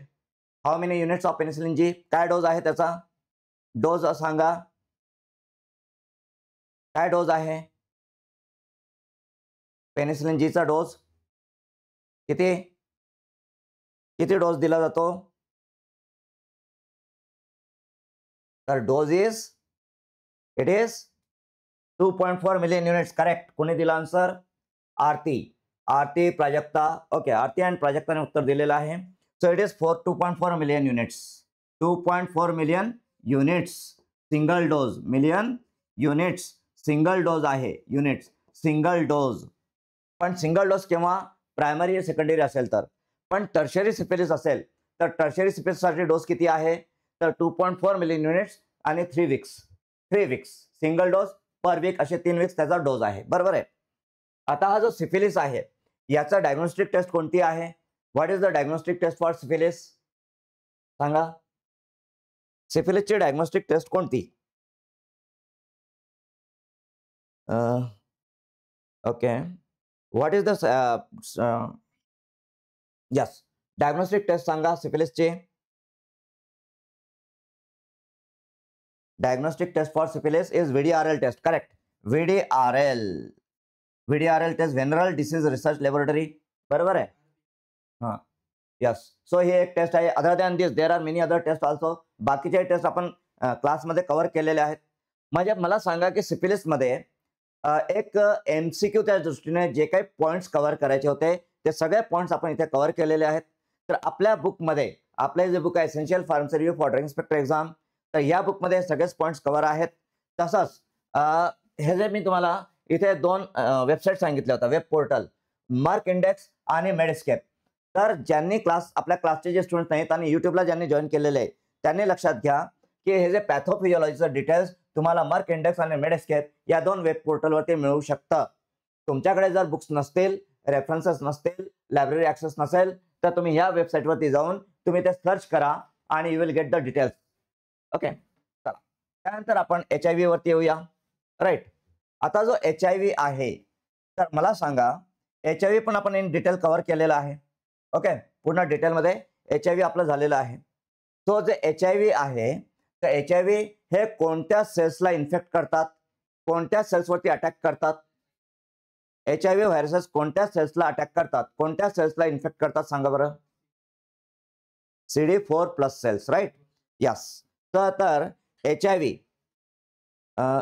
हे CD4 सेल, यस. तो Chaitali, Aarti, Prajakta, Pooja, yes, all of you are correct. तर हे जे आहेत हे CD4+ सेल्सला अफेक्ट करतात. कोण? HIV. Okay, HIV. Okay, HIV virus CD4 सेल्सला अटॅक करतात, CD4+ सेल्सला डिस्ट्रॉय करतात. What is the role of CD4+ cell? काय रोल आहे CD4+ सेल्सचा सांगा बरं? What does it do? काय करतात CD4+ cells? Yes, Naina VDRL. Okay, yes, इकडे युट्यूबला पण आन्सर्स देतात आहेत आणि इकडे पण रिस्पॉन्स चालू आहे. ओके, आता सांगा CD4+ सेल्स काय करतात, काय रोल आहे त्यांचा? What is the role of CD4+ cells? CD4 या लिम्फोसाइट्स आहेत. दिस आर द लिम्फोसाइट्स, म्हणजे WBCच्या ते टाइप्स आहेत लिम्फोसाइट्स, बरोबर? T lymphocytes. This are the T lymphocytes आणि they initiate and regulate immune defence. Very good, very good. Attar आणि चैताली, अतार आणि चैतालीने दोन्हींनी correct answer दिलेला आहे. They initiate and regulate immune defence. तर CD4+ सेल्स काय करतात? So they initiate and regulate immune defence, बरोबर आहे. तर HIV काय करतो? या CD4+ सेल्सलाच तो अटॅक करतो, राईट? आणि अटॅक करून तो या सेल्सला डिस्ट्रॉय करतो. आता इथे एक इम्पॉर्टंट काय आहे, आता जो HIV व्हायरस आहे हा CD4+ सेल्सवरती अटॅक करतो, पण तो आपल्या इम्युनिटीला कसं काय चीट करतो? हाऊ? तो कसा अवॉइड करतो आपली इम्युनिटी? तो या सेल्सला डिसीव कसा करतो, धोका कसा देतो? HIV व्हायरस CD4+ सेल्सला धोका कसा देतो, चिटिंग कसं करतं त्यासोबत, तो कसं काय डिसीव करतो या सेल्सला सांगा बरं? काय काय करतो तो सांगा? तर तो MHRC, बरोबर आहे? MHRC. ओके, MHRC जे प्रोटीन्स असतात सेल्समध्ये, जे सेल्स ते जे CD4 सेल्सला ऍक्टिव्हेट करतात, तर त्या MHRC प्रोटीन्सलाच हे डिस्ट्रॉय करतो HIV, बरोबर आहे? सो आता हा जो HIV व्हायरस आहे हा HIV व्हायरस DNA व्हायरस आहे की RNA व्हायरस आहे सांगा बरं? इज इट DNA और RNA? कोणता व्हायरस आहे हा? HIV व्हायरस DNA आहे की RNA व्हायरस आहे? It is RNA. इथे चेतन आहे तो म्हणतो RNA. तुमचं काय मत आहे? अत्तार म्हणते RNA, प्राजक्ता म्हणते RNA. Yes, HIV virus is RNA. आता हा जो RNA व्हायरस आहे HIV, तर HIV ला तो जेव्हा रिप्लिकेट होतो बॉडीमध्ये, राईट, म्हणजे सेल्सच्या आतमध्ये CD4 सेल्समध्ये तो रेप्लिकेट होतो, राईट. तर तो सेलची जी मशिनरी आहे न्यूक्लियसमध्ये रेप्लिकेशन मशिनरी तो यूज करतो. तर ती मशिनरी यूज करण्यासाठी या RNA ला DNA मध्ये कन्वर्ट करावं लागतं, राईट. RNA ला DNA मध्ये कन्वर्ट करावं लागतं. म्हणजे हा जो व्हायरल RNA आहे हा व्हायरल RNA व्हायरल DNA मध्ये कन्वर्ट होतो, बरोबर आहे? तर व्हायरल RNA ला व्हायरल DNA मध्ये कोण कन्वर्ट करतो सांगा? लॉजिकल प्रश्न विचारला मी आता तुम्हाला. लॉजिकल प्रश्न आहे, विचार करायला लावणारा प्रश्न आहे की viral RNA HIV viral RNA ला DNA मध्ये कोण कन्वर्ट करतो सांगा? Reverse transcriptase. Very good Prajakta, very good, very good Chaitali, very good. म्हणजे तुमच्या कन्सेप्ट क्लिअर आहेत. Your concept are clear. तुम्ही जर या प्रश्नाचं उत्तर दिलं तर तुम्ही इन डिटेल ते चॅप्टर तो व्हिडिओ बघितलेला आहे आणि डिटेलमध्ये तुम्ही डिस्कस केलेला आहे, स्टडी केलेला आहे. So reverse transcriptase is the right answer. तर इथे रिव्हर्स ट्रान्सक्रिप्टेज एन्झाईम असतो जो की RNA ला DNA मध्ये कन्वर्ट करतो, राईट. आता इथे फार्मसी रिलेटेड जनरल नॉलेज पण म्हटलेलं आहे. आपला हा जो सिलेबस आहे तर या सिलेबसमध्ये जो 4 नंबरचा पॉईंट आहे, 4 नंबरचा, तर त्याच्यामध्ये म्हटलेलं regulations related to drugs and general knowledge related to pharmaceuticals, general knowledge related to pharmaceutical असं पण म्हटलेलं आहे. तर इथे आपण HIV रिलेटेड एक ऍक्ट बघितला होता, सुरुवातीलाच बघितला होता जेव्हा मी तुम्हाला HIV शिकवलं, एड्स शिकवला. तर एड्स शिकवतानाच किंवा HIV शिकवतानाच मी सुरुवातीलाच तुम्हाला एक पॉईंट एक ऍक्ट बद्दल म्हटलं होतं आणि तुम्हाला म्हटलं होतं की जनरल नॉलेजसाठी हा ऍक्ट महत्वाचा आहे. So what is that act? कोणता ऍक्ट आहे तो ऍक्ट? आता मी NACP बोलत नाहीये, मी ऍक्ट बद्दल म्हणतोय, तुम्ही NACP म्हणताय. तो ऍक्ट कोणता? ऍक्ट प्राजक्ता आता NACP नाही, मी ऍक्ट बद्दल म्हणतोय. Act ACT act. सुरुवातीलाच आपलं आहे बघा, नोट्स बघा. Yes Chaitali, HIV and AIDS prevention and control act. HIV and AIDS control and prevention act 2017 आहे तो ऍक्ट, बरोबर आहे. तर तो ऍक्ट आपण बघितला. त्याच्यानंतर आता HIVच्या कंट्रोलसाठी कोणतं डिपार्टमेंट इंडियामध्ये आहे, कोणती ऑर्गनायझेशन आहे? तर इंडियामध्ये HIVच्या ट्रीटमेंटसाठी नाको ऑर्गनायझेशन आहे. नाको, राईट, नाको. म्हणजे इंडियामध्ये HIV रिलेटेड जे काही पॉलिसीचं इम्प्लिमेंटेशन असतं, जे काही स्कीमचं गव्हर्नमेंटच्या स्कीमचं इम्प्लिमेंटेशन असतं, ते कोण करतं? तर ते नाको करतं. सो व्हॉट इज नाको? काय आहे नाको? फुल फॉर्म सांगा. यस, युट्यूबवरती जे आहेत त्यांनी सांगा. नाकोचा full form do you know what is NACO? जे युट्यूबला आहेत सांगा बरं, व्हॉट इज नाको? काय आहे नाको? फुल फॉर्म सांगा नाकोचा. What is the full form of Nako?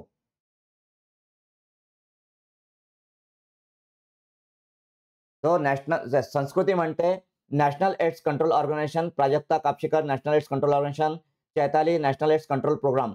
Control programme नाहीये Chaitali, NACP control programme organisation आहे. ओके चैताली, लक्षात घ्या. So it is national AIDS control organisation आणि NACP is national AIDS control programme. NACP national AIDS control programme आहे. Okay yes, national AIDS control programme is NACP. तर इंडियामध्ये जी काही treatment आपण देतो HIV साठी, तर ती ट्रीटमेंट कोण रिकमेंड करतं? कोणत्या गाईडलाईन प्रमाणे ते ट्रीटमेंट चालतं? तर इथे NACPच्या गाईडलाईन प्रमाणे ती सगळी ट्रीटमेंट चालते, बरोबर आहे. आता जे आपण HIV ट्रीटमेंट देतो, HIV ट्रीटमेंट, राईट, तर त्याला काय म्हटलं जातं? HIV treatment is known as ART. Right, exactly. HIV treatment is known as ART, म्हणजे anti retroviral therapy. Anti retroviral therapy, that is ART. We know that, माहिती आहे आपल्याला, आपण डिस्कस केलेलंच आहे. आता ही जी ART ट्रीटमेंट आहे, ART अँटी रिट्रोव्हायरल थेरपी, तर याच्यामध्ये 3 ड्रग्सचं कॉम्बिनेशन दिलं जातं. कॉम्बिनेशन ऑफ 3 ड्रग्स, आणि त्या तिन्ही ड्रग्सचा मेकॅनिझम ऑफ ऍक्शन डिफरंट असायला पाहिजे, राईट. तर 3 पैकी एक ड्रग फिक्स आहे. तर त्या 3 पैकी जो एक ड्रग फिक्स आहे तो ड्रग कोणता? What is that drug? ART मध्ये 3 ड्रगचं कॉम्बिनेशन दिलं जातं. 3 ड्रग पैकी एक ड्रग फिक्स असतो, 2 ड्रग्स तुम्ही चेंज करू शकता. So what is that fix drug? एक ड्रग जो फिक्स असतो, तर तो ड्रग कोणता? Dolutegravir. Yes Chaitali, yes dolutegravir, right. Chaitali Attar, right, you are right, all of you are right. तो डोलोटेग्राविर. ओके हां.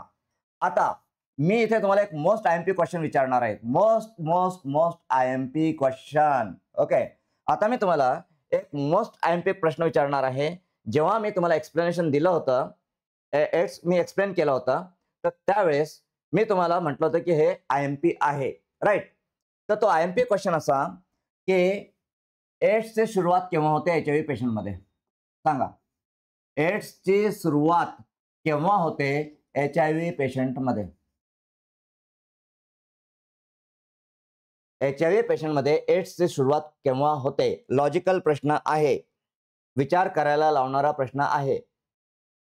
HIV पेशंटमध्ये एड्सची सुरुवात केव्हा होते? विचार करायला लावणारा प्रश्न, लॉजिकल प्रश्न, तुमची थिंकिंग ॲबिलिटी चेक करणारा प्रश्न आपण इन डिटेल डिस्कस केलेला आहे.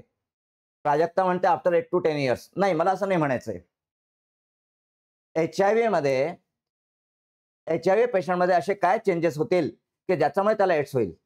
यस, TB आहे, पण TB केव्हा होतो HIV पेशंटला? चैताली म्हणते TB. यस, अपॉर्च्युनिस्टिक इन्फेक्शन बरोबर आहे. जेव्हा HIV पेशंटला अपॉर्च्युनिस्टिक इन्फेक्शन्स होतात आणि कॅन्सर व्हायला सुरुवात होते. म्हणजे HIV पेशंट असेल, HIV पेशंटमध्ये अपॉर्च्युनिस्टिक इन्फेक्शन्स व्हायला सुरुवात होते. Opportunistic infections, right, opportunistic infections and certain types of cancers. बरोबर आहे, infections and certain types of cancer, काही टाईपचे कॅन्सर्स त्याला व्हायला सुरुवात होते. तर तेव्हा आपण म्हणतो की एड्स आहेत. ओके, एड्सला सुरुवात झालेली आहे असं आपण म्हणतो. तर HIV पेशंटला एड्सला केव्हा सुरुवात होते, त्याची लक्षणे काय, एड्सची लक्षणे काय, तर जेव्हा पेशंटला अपॉर्च्युनिस्टिक इन्फेक्शन्स व्हायला सुरुवात होते किंवा त्याला सर्टन टाइप्स ऑफ कॅन्सर होतात, तेव्हा आपण म्हणतो की एड्सची सुरुवात झालेली आहे. तर केव्हा होते, तर इथे चैताली म्हणते CD4 बिलो 200 सेल्स पर MM. Very good, very good, excellent. Chaitali एकदम परफेक्ट आन्सर दिलेला आहे तुम्ही. अत्तर 200 to 500 below, yes Attar, right, so correct, yes yes yes. इथे युट्यूबला खुराना पंडित म्हणतात आहे CD4 T cell decrease. Yes Khurana Pandit, when CD4 cell decrease. Yes Khurana Pandit, you are right, when CD4 cell decrease. पण हाऊ मच, किती डिक्रीज होतात, तर जेव्हा, लक्षात घ्या खुराना पंडित, जेव्हा CD4 सेल्सचं काउंट लेस दॅन 200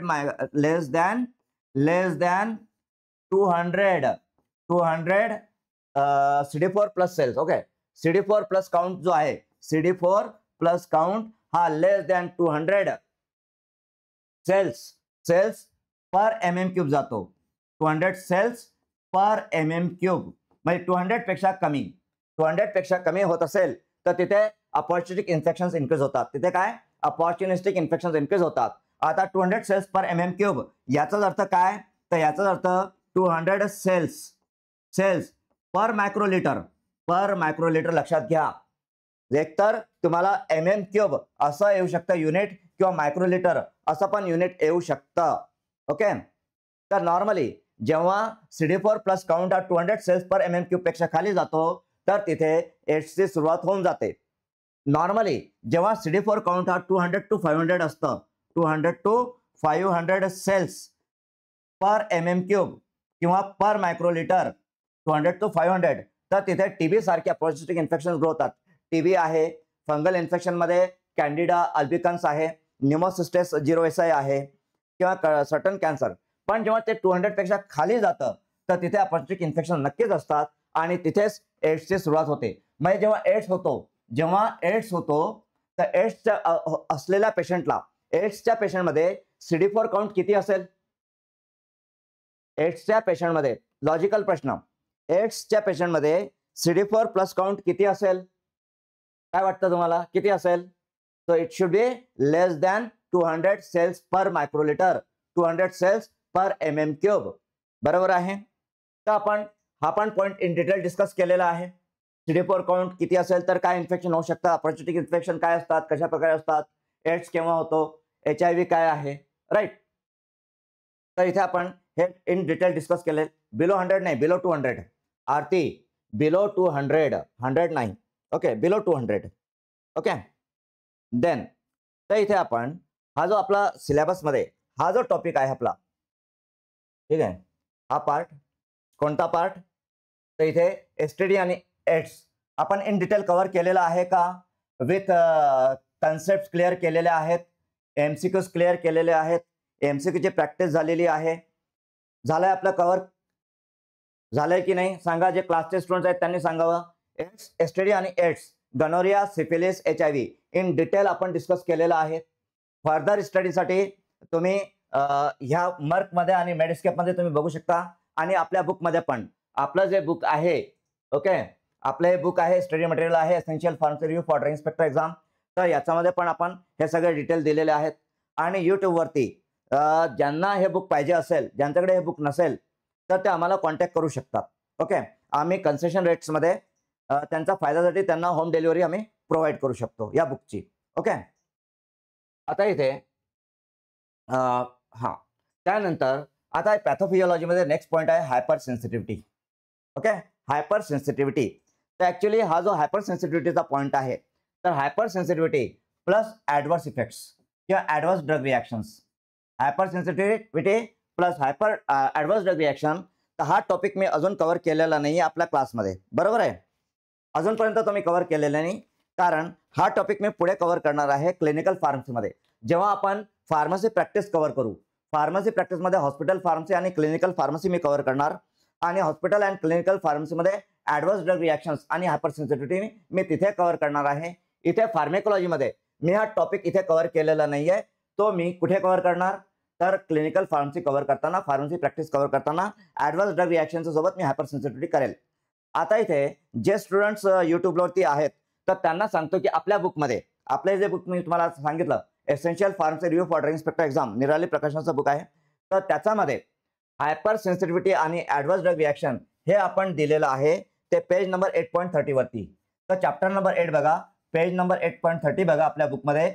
तर पेज नंबर 8.30 वरती तुम्हाला hyper sensitivity reaction in detail मिळेल, डिटेलमध्ये मिळेल विथ त्याचे एमसीक्यूज पण दिलेले आहेत, म्हणजे की पॉईंट्स पण आहेत.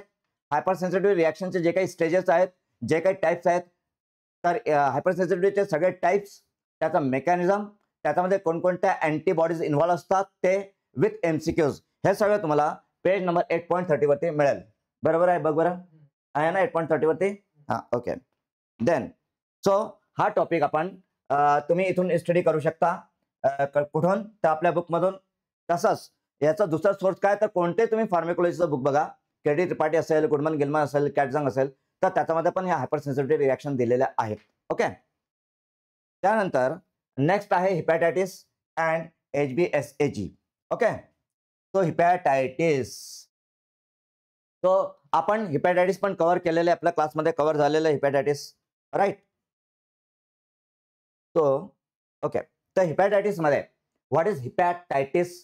तो hepatitis that is the inflammation of the liver. Hepatitis काय? तो hepatitis is inflammation of the liver. Okay. Liver inflammation is hepatitis. आता हिपॅटायटिसची इटिओलॉजी काय, कारण काय काय असू शकतात, हिपॅटायटिस कशामुळे होऊ शकतो? ओके. तर हिपॅटायटिसचे कारणामध्ये एक रिझन आहे अल्कोहोल. तर अल्कोहोलिक लिव्हर डिसीज आपण कव्हर केलेलं आहे, अल्कोहोलिक लिव्हर डिसीज. पण इथे सिलेबसमध्ये ते दिसलं नाही. अल्कोहोलिक लिव्हर डिसीज आपण एक डिटेलमध्ये डिस्कस केलेलं आहे, पण सिलेबसमध्ये अल्कोहोलिक लिव्हर डिसीज नाहीये. बट नो प्रॉब्लेम, आपण ते डिटेलमध्ये कव्हर केलेलं आहे. ओके. त्यानंतर अजून कशामुळे हिपॅटायटिस होऊ शकतो तर हा ड्रग इंड्यूस असू शकतो, ड्रग इंड्युस्ड. फॉर एक्झाम्पल कोणत्या ड्रगमुळे हिपॅटायटिस होऊ शकतो सांगा बरं. एखाद्या ड्रगचं एक्झाम्पल द्या की ज्याच्यामुळे हिपॅटायटिस होऊ शकतो. आपण डिस्कस केलेले आहेत ड्रग इंड्यूस हिपॅटायटिस. तर असा एखादा ड्रग सांगा की ज्याच्यामुळे हिपॅटायटिस होऊ शकतो, सांगा बरं. युट्यूबवरती पण जे आहेत, पुराणा पंडित ऑनली लिव्हर इन्फेक्शन म्हणजे हिपॅटायटिस नाही, हिपॅटायटिस म्हणजे इन्फ्लेमेशन ऑफ द लिव्हर, पुराणा पंडित. ओके. तो मला सांगा हिपॅटायटिस, ड्रग इंड्यूस हिपॅटायटिस, तर कोणत्या ड्रगमुळे हिपॅटायटिस होऊ शकतो अशा एखाद्या ड्रगचं एक्झाम्पल सांगा. Yes anybody? माहिती आहे का? माहिती आहे तुम्हाला? आय नो यू नो, मला माहिती आहे की तुम्हाला उत्तर माहिती आहे. ओके. जे क्लासचे स्टुडंट्स आहेत त्यांना माहिती आहे, कारण आपण हे कव्हर केलेलं आहे. तर इथे ज्या ड्रग्समुळे हिपॅटायटिस होऊ शकतो तर त्याच्यामध्ये एक ड्रग आहे, तो म्हणजे पॅरासिटामॉल. राईट. पॅरासिटामॉलचं आपण इन डिटेल मेकॅनिझम बघितलेलं आहे की पॅरासिटामॉलचं आपण त्याचे मेटाबॉलाइट्स बघितलेत आणि पॅरासिटामॉलमुळे हिपॅटायटिस कशा प्रकारे होऊ शकतं ते आपण इन डिटेल डिस्कस केलेलंच आहे की पॅरासिटामॉलचं मेटाबॉलिझम कसं होतं, मेटाबॉलिझम झाल्यानंतर हिपॅटिक सेल्स कशा प्रकारे डिस्ट्रॉय होतात आणि त्याच्यामुळे इन्फ्लेमेशन कसं होतं ते आपण डिस्कस केलं. तसंच इथे अँटी ट्युबरक्युलर ड्रग्ज आहेत, अँटी टीबी ड्रग्स, अँटी ट्युबरक्युलर ड्रग्सचं पण hepatitis is a side effect, adverse effect आहे, राईट. तर हिपॅटायटिस हा अल्कोहोल मुळे होऊ शकतो, हा ड्रग इंड्यूस असू शकतो. त्यानंतर हिपॅटायटिस हा ऑटोइम्युन पण असू शकतो, ऑटोइम्युन. ओके. ऑटोइम्युन पण असू शकतो हिपॅटायटिस. ओके. आणि सगळ्यात महत्त्वाचं कारण की ज्याच्यामुळे हिपॅटायटिस होऊ शकतो आणि it is largely responsible for hepatitis is viral hepatitis. सगळ्यात महत्त्वाचं कारण काय हिपॅटायटिसला? Viral hepatitis. ओके. सगळ्यात महत्त्वाचं व्हायरल हिपॅटायटिस. ओके. तर व्हायरसेसमुळे होणारे हिपॅटायटिस. ओके. आता व्हायरल हिपॅटायटिसचे टाइप्स कोणते? टाइप्स ऑफ व्हायरल हिपॅटायटिस सांगा बरं. तो व्हायरल हिपॅटायटिसचे टाइप्स: हिपॅटायटिस ए, हिपॅटायटिस बी, हेपॅटायटिस सी, हेपॅटायटिस डी आणि हेपॅटायटिस ई. बरोबर आहे. There are 5 types of viral hepatitis. आता या हेपॅटायटिस बद्दल जनरल नॉलेज पण आपण डिस्कस केलं होतं, जीके रिलेटेड टू हेपॅटायटिस. आणि तिथे मी तुम्हाला एक प्रेस रिलीज स्टडी करायला सांगितली होती. एक लिंक मी तुम्हाला दिली होती आणि म्हटलं होतं की प्रेस रिलीज आहेत गव्हर्नमेंट ऑफ इंडियाचा, त्या प्रेस रिलीज तुम्ही स्टडी करा. तर मला एक सांगा की व्हायरल हेपॅटायटिस मध्ये आता हेपॅटायटिस बी चे इंडियामध्ये किती पेशंट्स आहेत? How many patients are there of hepatitis B? आपण डिस्कस केलेलं आहे. हेपॅटायटिस बी चे किती पेशंट्स इंडियामध्ये आहेत? How many patients are there of hepatitis B in India? Yes, million. How many? No, not 100 million. Okay. So there are 40 million. Correct, Chaitali. Exactly. So I am happy. I am happy की तुम्हाला ते आठवत आहे. जे काही आपण क्लासमध्ये cover केलेलं आहे ते तुम्हाला आठवत आहे. तुम्ही आन्सर देतात आहे. Very good. Yes Ganesh, Vaishnavi. Right right. It is 40 million. Hepatitis B चे 40 मिलियन पेशंट्स इंडियामध्ये आहेत. ओके. आणि 40 मिलियन म्हणजे किती? 4 crore. 4 crore patients hepatitis B चे इंडियामध्ये आहेत. ओके. आता हेपॅटायटिस सी चे किती पेशंट्स आहेत इंडियामध्ये? हेपॅटायटिस सी चे how many patients are there in India? सांगा. किती पेशंट्स आहेत हेपॅटायटिस सी चे? How many patients are there? Yes. किती पेशंट्स आहेत? How many patients? 12 million. Yes Prajakta. Prajakta right. 12 million म्हणजेच 1.2 crore. Okay Ganesh, right. So 12 million patients आहेत hepatitis C चे इंडियामध्ये. ओके. आता हे जे काही आपण व्हायरल हेपॅटायटिस मध्ये hepatitis virus A, hepatitis virus B, hepatitis virus C, hepatitis virus D, hepatitis virus E हे आपण बघितलेत. राईट. आता मला सांगा हे जे व्हायरल हेपॅटायटिस मध्ये hepatitis A, hepatitis B, hepatitis C, hepatitis D आणि हेपॅटायटिस ई आहे, यापैकी कोणतं हेपॅटायटिस व्हायरल आहे जो की क्रोमोझोम सोबत इंटिग्रेट होतो आणि परमनंट इन्फेक्शन फॉर्म करतो? यस. तो माझा प्रश्न काय लक्षात घ्या, युट्यूब वरती पण जे आहेत त्यांनी सांगावं की या हेपॅटायटिस व्हायरस मधून कोणता व्हायरस आहे हेपॅटायटिसचा जो की क्रोमोझोम सोबत इंटिग्रेट होतो आणि परमनंट इन्फेक्शन फॉर्म करतो? Which one is that hepatitis? कोणता हेपॅटायटिस आहे तो? सांगा बरं. Yes, I am expecting answer from you.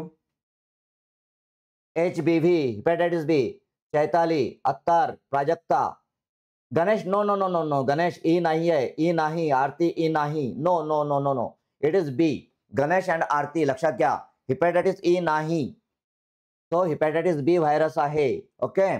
तर हेपॅटायटिस बी व्हायरस जो आहे तो ह्युमॅन क्रोमोझोम सोबत इंटिग्रेट होतो आणि परमनंट इन्फेक्शन फॉर्म करतो. राईट. ओके. आता सांगा हे जे हेपॅटायटिस आहेत A, B, C, D, E यापैकी प्रेग्नंट वुमेन मध्ये मोस्ट डेंजरस कोणता आहे? Which hepatitis, viral hepatitis is dangerous for the pregnant women? Pregnant women मध्ये कोणता हेपॅटायटिस डेंजरस आहे? Yes Ganesh, E. Prajakta E. Right right. Ganesh, Prajakta, Aarti, very good. Yes, hepatitis E is dangerous for the pregnant women. Okay. त्यानंतर आता इथे hepatitis मध्ये हा जो hepatitis D आहे, okay, HDV, hepatitis D virus. Okay. तर याची स्पेशालिटी काय सांगा? हेपॅटायटिस डी व्हायरसची स्पेशालिटी काय? राईट. इथे चेतन आहे, त्याने आन्सर दिलेला आहे. तुम्ही सांगा आन्सर.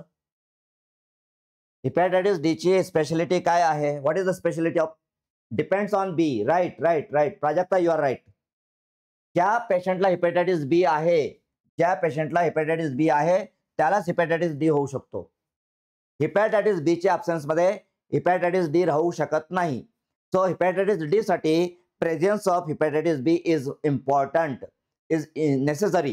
हेपॅटायटिस बी नसेल तर हेपॅटायटिस डी पण असू शकत नाही. राईट. सो इथे आपण हेपॅटायटिसची पॅथोफिजियोलॉजी इन डिटेल डिस्कस केलेली आहे. त्यानंतर आपण हे जे ट्रीटमेंट आहे तर ट्रीटमेंट पण आपण बघितलं होतं याचं, आणि ज्या व्हॅक्सिन्स आहेत हेपॅटायटिससाठी त्या पण आपण बघितल्या होत्या. आता इथे हेपॅटायटिस मध्ये आता इथे हा जो टॉपिक आहे आपला सेकंड, इथे HBsAg बद्दल म्हटलेलं आहे. HBsAg what is this HBsAg? काय आहे तो? What is HBsAg? सांगा काय आहे and what is its importance? काय इम्पॉर्टन्स आहे त्याचं? Yes, what is the full form of HBsAg? Yes, इथे चेतनने आन्सर दिलेला आहे, तुम्ही पण आन्सर द्या. HBsAg चा फुल फॉर्म मला सांगा. What is HBsAg? HBsAg चा फुल फॉर्म काय and what is its importance? Yes, so इथे Prajakta Kapshikar, hepatitis B surface antigen for identifying infection. Chaitali, hepatitis B surface antigen. Attar, hepatitis B surface antigen. Aarti, Vaishnavi, yes, all of you are right. All of you are right. इथे YouTube वरती पण answer देऊ शकता तुम्ही. Okay, तर इथे hepatitis B surface antigen आणि जर एखाद्याचा ब्लडमध्ये, एखाद्याच्या बॉडीमध्ये जर HBsAg असेल म्हणजेच त्याला हेपेटाइटिस बी हे कन्फर्म आहे. हेपेटाइटिस बीचं ते कन्फर्मेशन आहे, डायग्नोस्टिक टेस्ट आहे. ओके, तर स्टुडंट्स आपण हा पण जो टॉपिक आहे हेपेटाइटिस आणि हेपेटाइटिस हा टॉपिक पण आपण इन डिटेल कव्हर केलेला आहे, पूर्ण डिटेलमध्ये झालेला आहे. आपल्या MCQ पण कव्हर झालेले आहेत त्याच्यावरती आणि आपल्या नोट्स, आपल्या टेस्ट पॅकेजमध्ये पण त्याच्यावरती MCQज आहेत. सो हा पण टॉपिक आपण इथे कव्हर केलेला आहे. तर हा जो 1.2 आहे पॅथोफिजिओलॉजी, तर पॅथोफिजिओलॉजीमध्ये STD, एड्स आणि हेपेटाइटिस हे टॉपिक्स आपण इन डिटेल कव्हर केलेले आहेत. आता याच्यामध्ये हा हायपर सेन्सिटिव्हिटीचा टॉपिक बाकी आहे. Hyper sensitivity with adverse drug reaction हे आपण लॅटर ऑन नंतर आपण कव्हर करणार आहोत. ठीक आहे. आणि जर तुम्हाला आत्ताच बघायचं असेल तर आपलं जे बुक आहे essential pharmacy review for drug inspector exam, ठीक आहे, तर या बुकमध्ये पेज नंबर 8.30 वरती आपण याचं डिटेल्स दिलेलं आहे. ज्याला कुणाला हे बुक पाहिजे असेल तर ते आम्हाला कॉन्टॅक्ट करू शकतात. आम्ही होम डिलिव्हरी करू शकतो आणि तेही डिस्काउंटमध्ये. ओके, त्यानंतर इथे हायपर सेन्सिटिव्हिटी झालं, तर इथे आपले पॉईंट 1.1 आणि 1.2 हे दोन पॉईंट्स आपण कव्हर केलेत. त्यानंतर आता आपण नेक्स्ट पॉईंटवरती जाऊया. तर नेक्स्ट फार्मॅकोलॉजी, राईट, आपल्या सगळ्यांचा आवडता सब्जेक्ट आहे. आय होप की आता आपण जेव्हा फार्मॅकोलॉजी कव्हर केलेलं आहे आणि आपलं पूर्ण फार्मॅकोलॉजी झालेलं आहे, आपण ते डिस्कस केलेलं आहे फार्मॅकोलॉजी, राईट. तर फार्मॅकोलॉजी रिलेटेड आता तुम्हाला काही डाऊट नसतील आणि तुम्हाला ते आता सोपं वाटत असेल. तर इथे फार्मॅकोलॉजीच्या सिलेबसमध्ये काय दिलेलं आहे त्यांनी बघा. तर फार्मॅकोलॉजीच्या सिलेबसमध्ये त्यांनी केमिस्ट्री आणि सार पण दिलेला आहे, केमिस्ट्री अँड सार.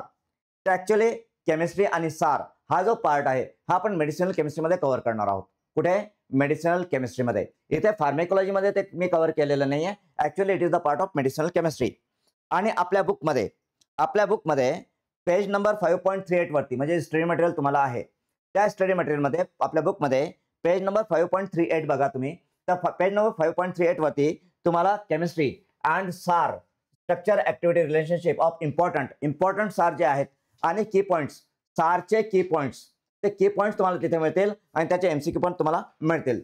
तर हे आपण पुढे मेडिसिनल केमिस्ट्रीमध्ये कव्हर करणार आहोत. ओके, त्यानंतर फॅक्टर्स मॉडिफाईंग ड्रग ऍक्शन हा topic and mechanism of drug action, सगळ्याच ड्रगचं ऍक्शन आपण कव्हर केलेलं आहे का सांगा. फॅक्टर्स मॉडिफाईंग ड्रग ऍक्शन आणि मेकॅनिझम ऑफ ड्रग्स ऍक्शन हे आपण इन डिटेल डिस्कस केलेलं आहे का? यस ऑर नो सांगा बरं. क्लासमध्ये डिस्कशन झालेलं आहे का आपलं? आहे का? आपण क्लासमध्ये हा topic factors modifying drug action आणि mechanism of drug action cover केलेला आहे का?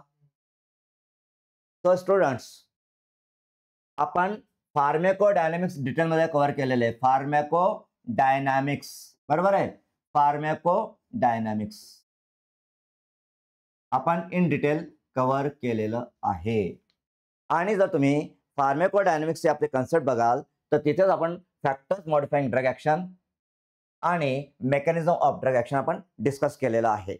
इथे फॅक्टर्स मॉडिफाईंग ड्रग ऍक्शन मध्ये आपण सिनर्जिझम, अँटागोनिझम, त्यानंतर ॲडिटिव्ह इफेक्ट, टॉलरन्स, ठीक आहे, तर अशा खूप काही कन्सेप्ट आपण तिथे डिस्कस केलेल्या आहेत. ओके, आणि मेकॅनिझम ऑफ ड्रग ऍक्शन मध्ये आपण बघितलं होतं की drugs acting through its physical properties, physico chemical property through act करणारे ड्रग, त्यानंतर drugs interacting with enzymes, drug interacting with receptors, त्यानंतर drug interacting with body proteins, तर असं मेकॅनिझम सुद्धा आपण तिथे इन डिटेल डिस्कशन केलेलं आहे, राईट. आता इथे आपल्याला काय म्हटलेलं आहे की mechanism of drug belonging to following category. तर फॉलोइंग कॅटेगरीमध्ये कोआगुलेशन अँड हिमॅटिनिक्स, राईट. तर याच्यामध्ये हिमॅटिनिक्स हे आपण इन डिटेल डिस्कस केलेले आहेत. What are haematinics? So haematinics are the agents which increase the production of RBC. जे एजंट्स आरबीसीचं प्रोडक्शन इन्क्रीज करतात दोज आर द हिमॅटिनिक्स. बरोबर आहे. तर हिमॅटिनिक्स मध्ये आपण कोणते काय काय बघितलं होतं आपण हिमॅटिनिक्स मध्ये? तर हिमॅटिनिक्स मध्ये आपण oral iron preparation, parenteral iron preparations, त्यानंतर व्हिटॅमिन B12, त्यानंतर फोलिक ऍसिड आणि इरिथ्रोपोएटिन. इरिथ्रोपोएटिन हार्मोन पण बघितला होता आपण, EPO, इरिथ्रोपोएटिन हार्मोन, जो की किडनीमध्ये तयार होतो, राईट. तर हिमॅटिनिक्स मध्ये आपण काय काय बघितलंय? तर हिमॅटिनिक्स मध्ये आपण oral iron therapy, parenteral iron preparations, vitamin B12, folic acid and EPO हे टॉपिक्स आपण बघितलेत हिमॅटिनिक्स मध्ये. त्यानंतर हिमॅटिनिक्स आपण कशासाठी कव्हर केलं होतं? तर आपण तिथे अनेमिया कव्हर केला होता, अनेमिया, राईट. अनेमियामध्ये आपण आयर्न डेफिशियन्सी अनेमिया आणि मेगॅलोब्लास्टिक अनेमिया कव्हर केलेला आहे. Iron deficiency anaemia and megaloblastic anaemia.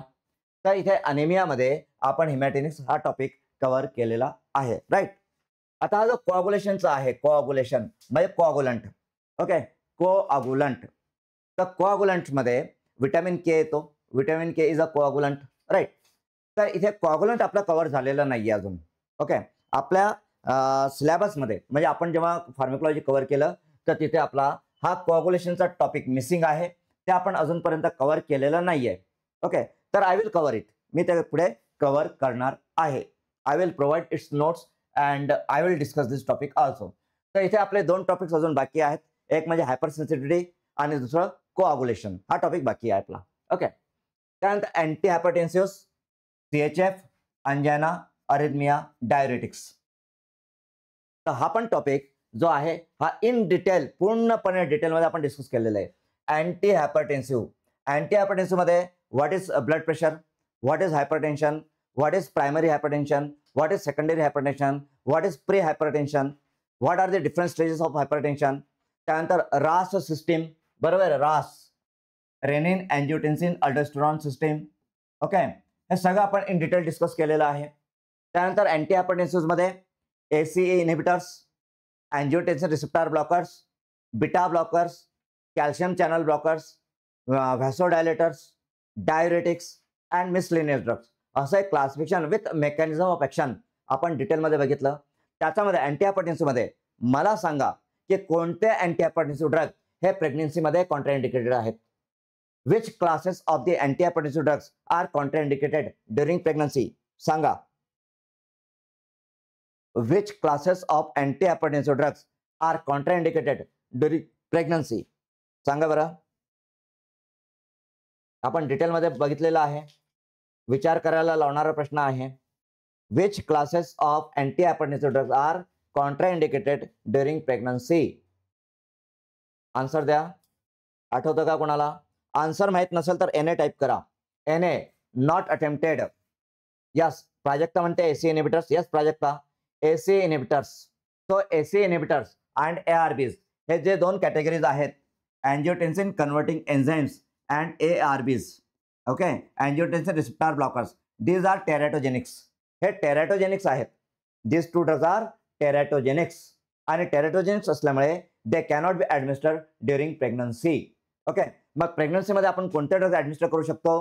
तर प्रेग्नन्सीमध्ये beta blockers, calcium channel blockers, other vasodilators we can administer, okay.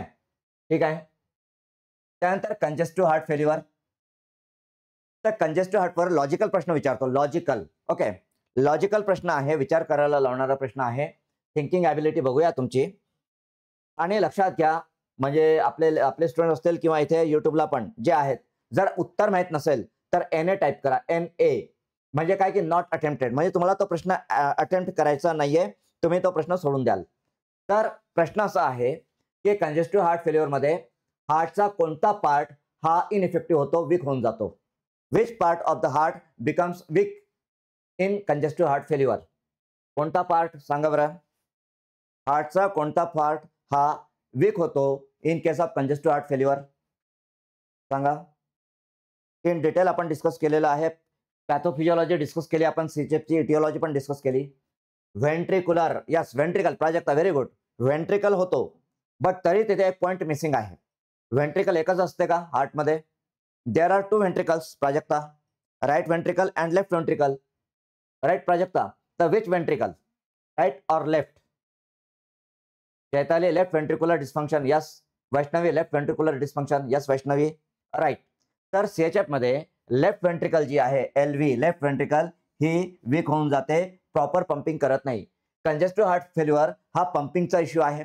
Heart जो आहे पूर्णपणे फुल फोर्सने लेफ्ट व्हेंट्रिकल मध्ये पंपिंग होत नाही, कॉन्ट्रॅक्शन होत नाही, त्याच्यामुळे ब्लड जो आहे तो पुढे आवर्टामध्ये जातच नाही, म्हणजे इनसफिशियंट सप्लाय ऑफ ब्लड असतं. सीएचएफ मध्ये काय, त्या बॉडीची जी काही डिमांड असते ब्लडची, ते डिमांड फुल होत नाही, कारण लेफ्ट व्हेंट्रिकल मध्ये विकनेस असतं, तिथे फुल फोर्सने ब्लड पंप म्हणजे फुल फोर्सने पंपिंग होत नाही, कॉन्ट्रॅक्शन होत नाही, त्यामुळे ब्लड पुढे जातच नाही. ओके. सो इथे सीएचएफ. ओके. कंजेस्टिव्ह हार्ट फेल्युअर आपण बघितलेलं आहे. त्या कंजेस्टिव्ह हार्ट फेल्युअरसाठी आपण डिफरंट टाइप्स ऑफ ड्रग बघितले होते. त्या कंजेस्टिव्ह हार्ट फेल्युअर मध्ये आपण सिम्प्टोमॅटिक ट्रीटमेंट पण बघितली होती. सिम्प्टोमॅटिक ट्रीटमेंट आणि लाईफ प्रोलॉंग करण्यासाठी पण ट्रीटमेंट आपण बघितली, to prolong the life. Okay. तर सिम्प्टोमॅटिक ट्रीटमेंट मध्ये आपण एक ड्रग बघितला, तो ड्रग म्हणजे डिकॉक्झिन, राईट. डिकॉक्झिन. आता हा जो डिकॉक्झिन ड्रग आहे, ओके, डिकॉक्झिन, राईट, आपण डिकॉक्झिन डिटेलमध्ये डिस्कस केलेलं आहे. आय थिंक की हाफ एन आवर मी त्याला दिला होता डिकॉक्झिनला डिस्कस करताना, त्याचा मेकॅनिझम एक्सप्लेन करण्यासाठी near about half an hour दिलेला आहे. So digoxin, what is the mechanism of action of digoxin? सांगा. डिकॉक्झिनचा मेकॅनिझम ऑफ ऍक्शन काय आहे?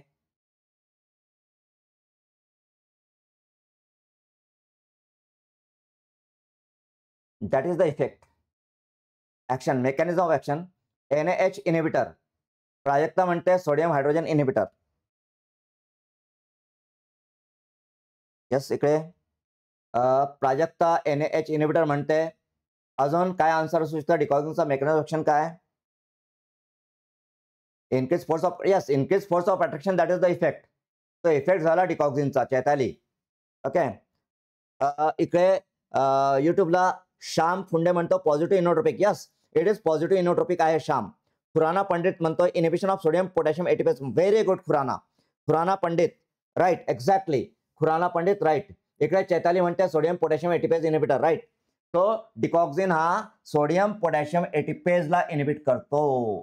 सोडियम पोटॅशियम एटीपेज म्हणजे सोडियम पोटॅशियम जो पंप आहे, एटीपेज पंप, त्या पंपला इनिबिट करतो डिकॉक्झिन.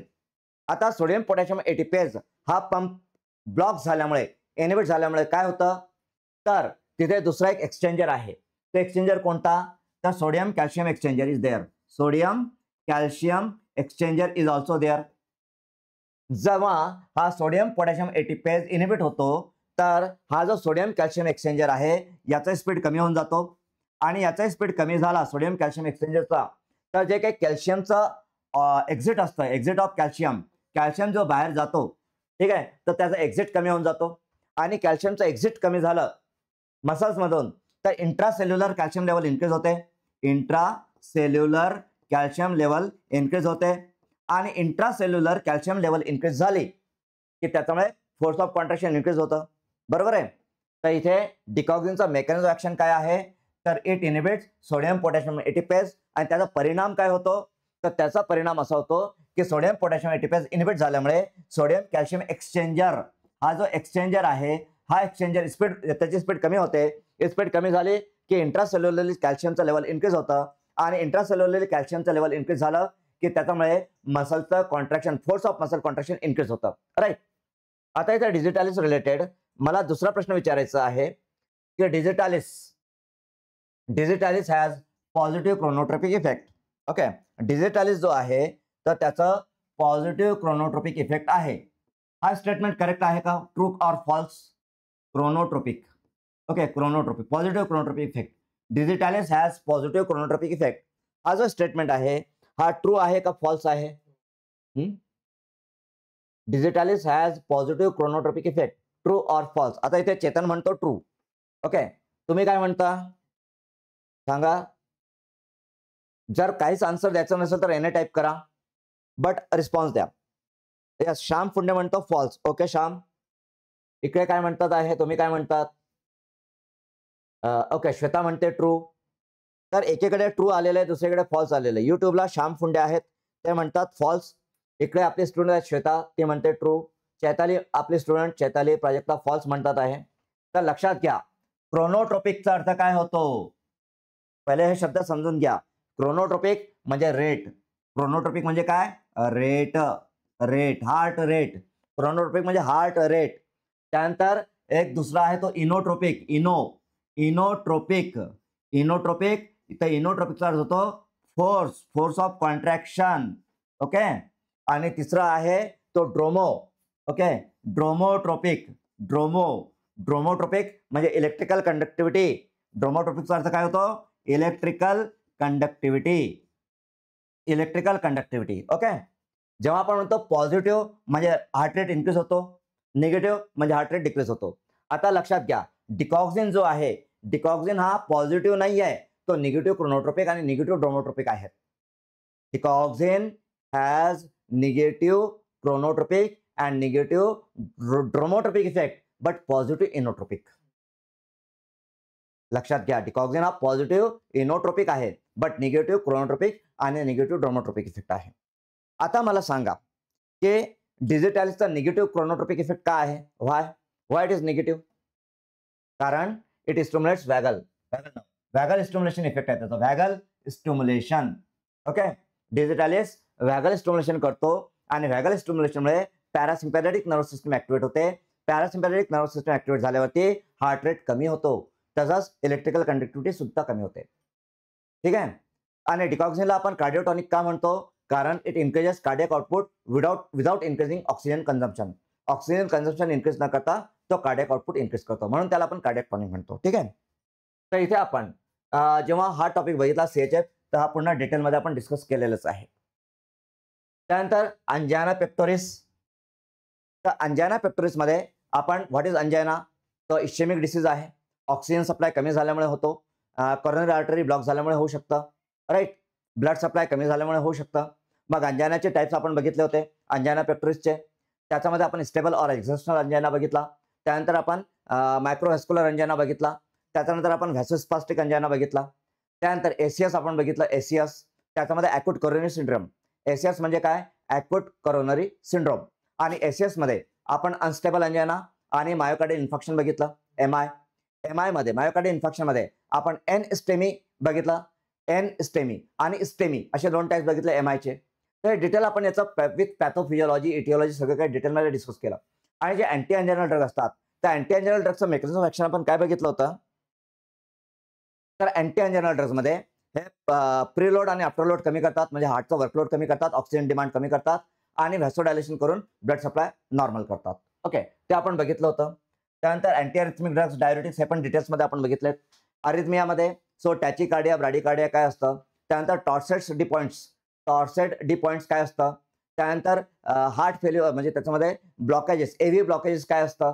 त्यानंतर आपलं काय फिब्रिलेटर, ॲट्रियल फ्लटर काय असतं, ॲट्रियल फिब्रिलेशन काय असतं, व्हेंट्रिक्युलर फ्लटर काय असतं. त्यानंतर अँटी अरिथमिक ड्रग्सच्या क्लासिफिकेशनमध्ये क्लास 1 म्हणजे सोडियम चॅनल ब्लॉकर्स असतात. Class 1 drugs are also known as membrane stabilising agents. आणि क्लास 1 ड्रग्स हे फर्दर 3 क्लासमध्ये सब डिवाइड केले जातात. Sub class 1A, sub class 1B, sub class 1C. Sub class 1A हा ओपन स्टेट सोडियम चॅनलला block करतो. Sub class 1B हा inactivated state sodium चॅनलला ब्लॉक करतो. सब क्लास 1C हा ओपन स्टेट सोडियम चॅनलला ब्लॉक करतो, पण बट मॉडरेटली करतो. त्यानंतर क्लास 2 म्हणजे बीटा ब्लॉकर. क्लास 3 म्हणजे कॅल्शियम चॅनल ब्लॉकर. क्लास 3 म्हणजे आपलं हे potassium blockers, right, action potential widening. आणि class 4 calcium channel blocker. Class 5 miscellaneous. हे सगळं डिटेल्समध्ये आपण डिस्कस केलेलं आहे, राईट. त्यानंतर डायरेटिक्सचं पण आपण डिटेल डिस्कशन केलेलं आहे. आता डायरेटिक्समध्ये डायरेटिक्स आणि अँटी डायरेटिक आपलं झालेलं आहे. आता इथे डायरेटिक्समध्ये high ceiling diuretics, loop diuretics, for example frusemide. तर त्याचं मेकॅनिझम ऑफ ऍक्शन काय आहे? तर त्याचा mechanism of action is it inhibit sodium potassium chloride co transporter, right. Sodium potassium chloride co transporter, तो त्याला इनिबिट करतो. फ्युरोसेमाइड जो आहे त्याचा साईड इफेक्ट काय आहे? ऍडव्हर्स इफेक्ट तर ओटोटॉक्सिसिटी आहे. Ototoxicity is the adverse effect of furosemide, हे सगळं आपण डिटेल डिस्कस केलेलं आहे. तर इथे आपला हा टॉपिक जो आहे पॉईंट नंबर 2 हा पूर्णपणे कम्प्लीट झालेला आहे. ओके, तर स्टुडंट्स आता आपलं इथे टायमिंग कम्प्लीट होत आहे, 1.5 तास आपल्याला झालेले आहेत, आपण डिस्कशन करतोय. तर आज आपण इथे पॉईंट टू पॉईंट आपण डिस्कस करतोय. प्रत्येक पॉईंट म्हणजे आपण राईट ट्रॅकवरती आहोत की नाही, आपला क्लास राईट ट्रॅकवरती चालला आहे की नाही, तुमच्या कन्सेप्ट क्लिअर होतात आहे की नाही हे आपण बघतोय.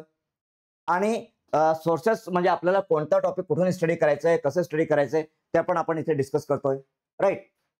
तर आज आता इथे आपला 1.5 तास होतोय, आज आपण इथे थांबूया. उद्याला आपण परत पुढचा जो पॉईंट आहे सिलेबसचा पुढचा पार्ट तो आपण डिस्कस करणार आहोत, हे आपलं कंटिन्यू असेल. आता इथे तुम्हाला जर काही क्वेरीज असतील, काही डाऊट्स असतील तर तुम्ही इथे विचारू शकता. एक 5 मिनिटाचा वेळ देतो, 5 मिनिटामध्ये तुम्हाला जे विचारायचं असेल विचारा. फक्त एक मला इथे असं सांगायचंय की आपले जे ऑफलाईन बॅच चालू होत आहे, ठीक आहे, तर आता 6 ऑक्टोबर पासून आपली ऑफलाईन बॅच चालू होत आहे. याच्यासाठी आपला ऍडमिशन प्रोसेस चालू आहे. आणि इथे आपली ऑनलाईन बॅच आहे. तर ऑनलाईन बॅच मध्ये आपलं एक नियर अबाउट 30-35 लेक्चर झालेले आहेत, पण अजूनही तेवढेच लेक्चर बाकी आहेत. म्हणजे आपण 50% वरती आलेलो आहोत. 50% अजून सिलेबस आपल्याला कव्हर करायचा आहे. तर ज्याला कोणाला ऑनलाईन बॅचला ऍडमिशन घ्यायची असेल तर त्या ऑनलाईन बॅचला पण ऍडमिशन घेऊ शकतात. इथे तुम्हाला ऍडमिशन घेण्यासाठी आपला हा नंबर आहे, ठीक आहे, 9130102110. त्या नंबरवरती तुम्ही कॉन्टॅक्ट करा आणि तुम्हाला डिटेल्स मिळतील. तर ऑनलाईन ऑफलाईन दोन्ही बॅचेसचं आपलं ऍडमिशन चालू आहे. तसंच जर तुम्हाला आपलं हे बुक परचेस करायचं असेल तर आपल्याकडून तुम्हाला 10% डिस्काउंट मिळेल. 900 रुपये या पुस्तकाची किंमत आहे. 810 रुपयाला हे पुस्तक तुम्हाला विथ फ्री होम डिलिव्हरी, 810 मध्ये होम डिलिव्हरी तुम्हाला मिळेल, ठीक आहे. आणि एक्झामचे डेट बद्दल म्हणायचं झाल्यास तर एक्झामची डेट म्हणजे असं आपण समजू शकतो की आजपासून 45 डेज म्हणजे कालपासून 45 डेज आपण कन्सिडर करू शकतो. 45 डेजच्या आतमध्ये एक्झाम होऊ शकते, ठीक आहे.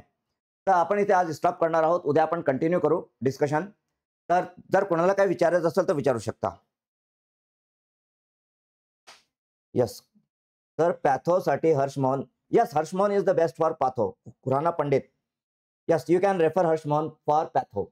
ओके, पण माझं असं मत आहे की तुमच्याकडे म्हणजे हर्ष मोहन असेल तर व्हेरी गुड, आणि नसेल तर मी तुम्हाला मार्क इंडेक्स आणि मेडस्केप हे 2 पोर्टल सांगितलेत.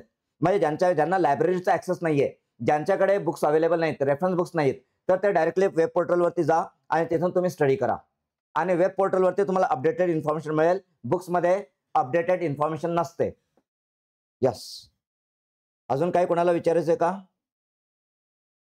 Any question, any queries? Students, आपले स्टुडंट जे आहेत त्यांना काही क्वेरीज आहेत का, काही डाऊट्स आहेत का, काही कन्फ्युजन आहे का आपल्या क्लासबद्दल? आपण मला फीडबॅक द्या, आपण राईट पाथवरती आहोत की नाही.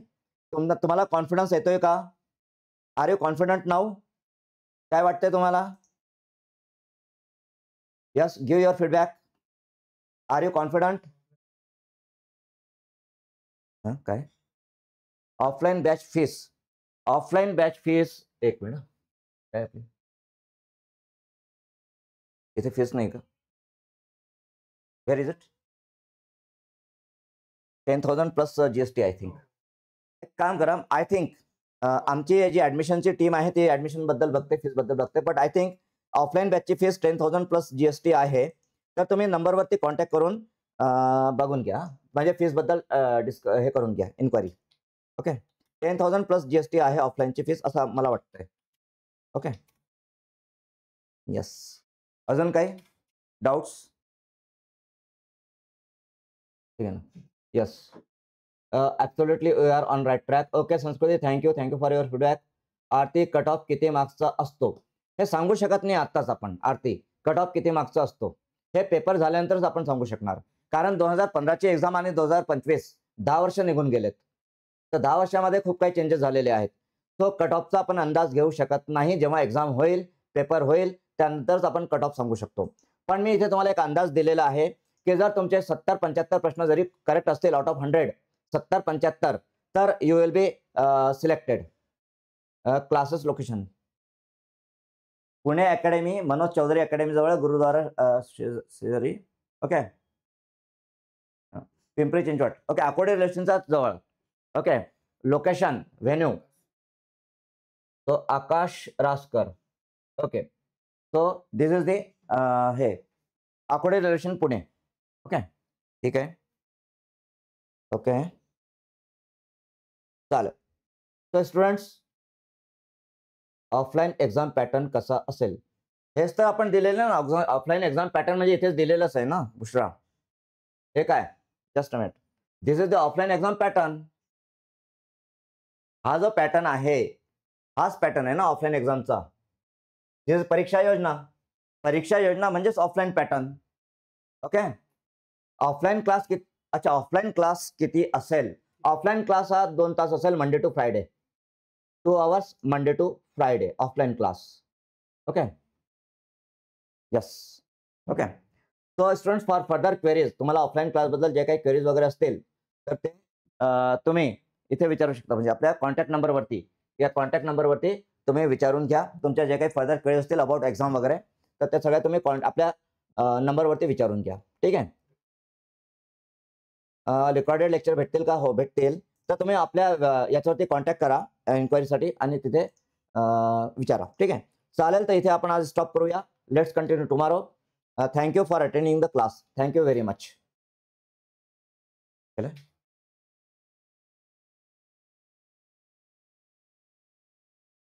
सेकंद पहिले.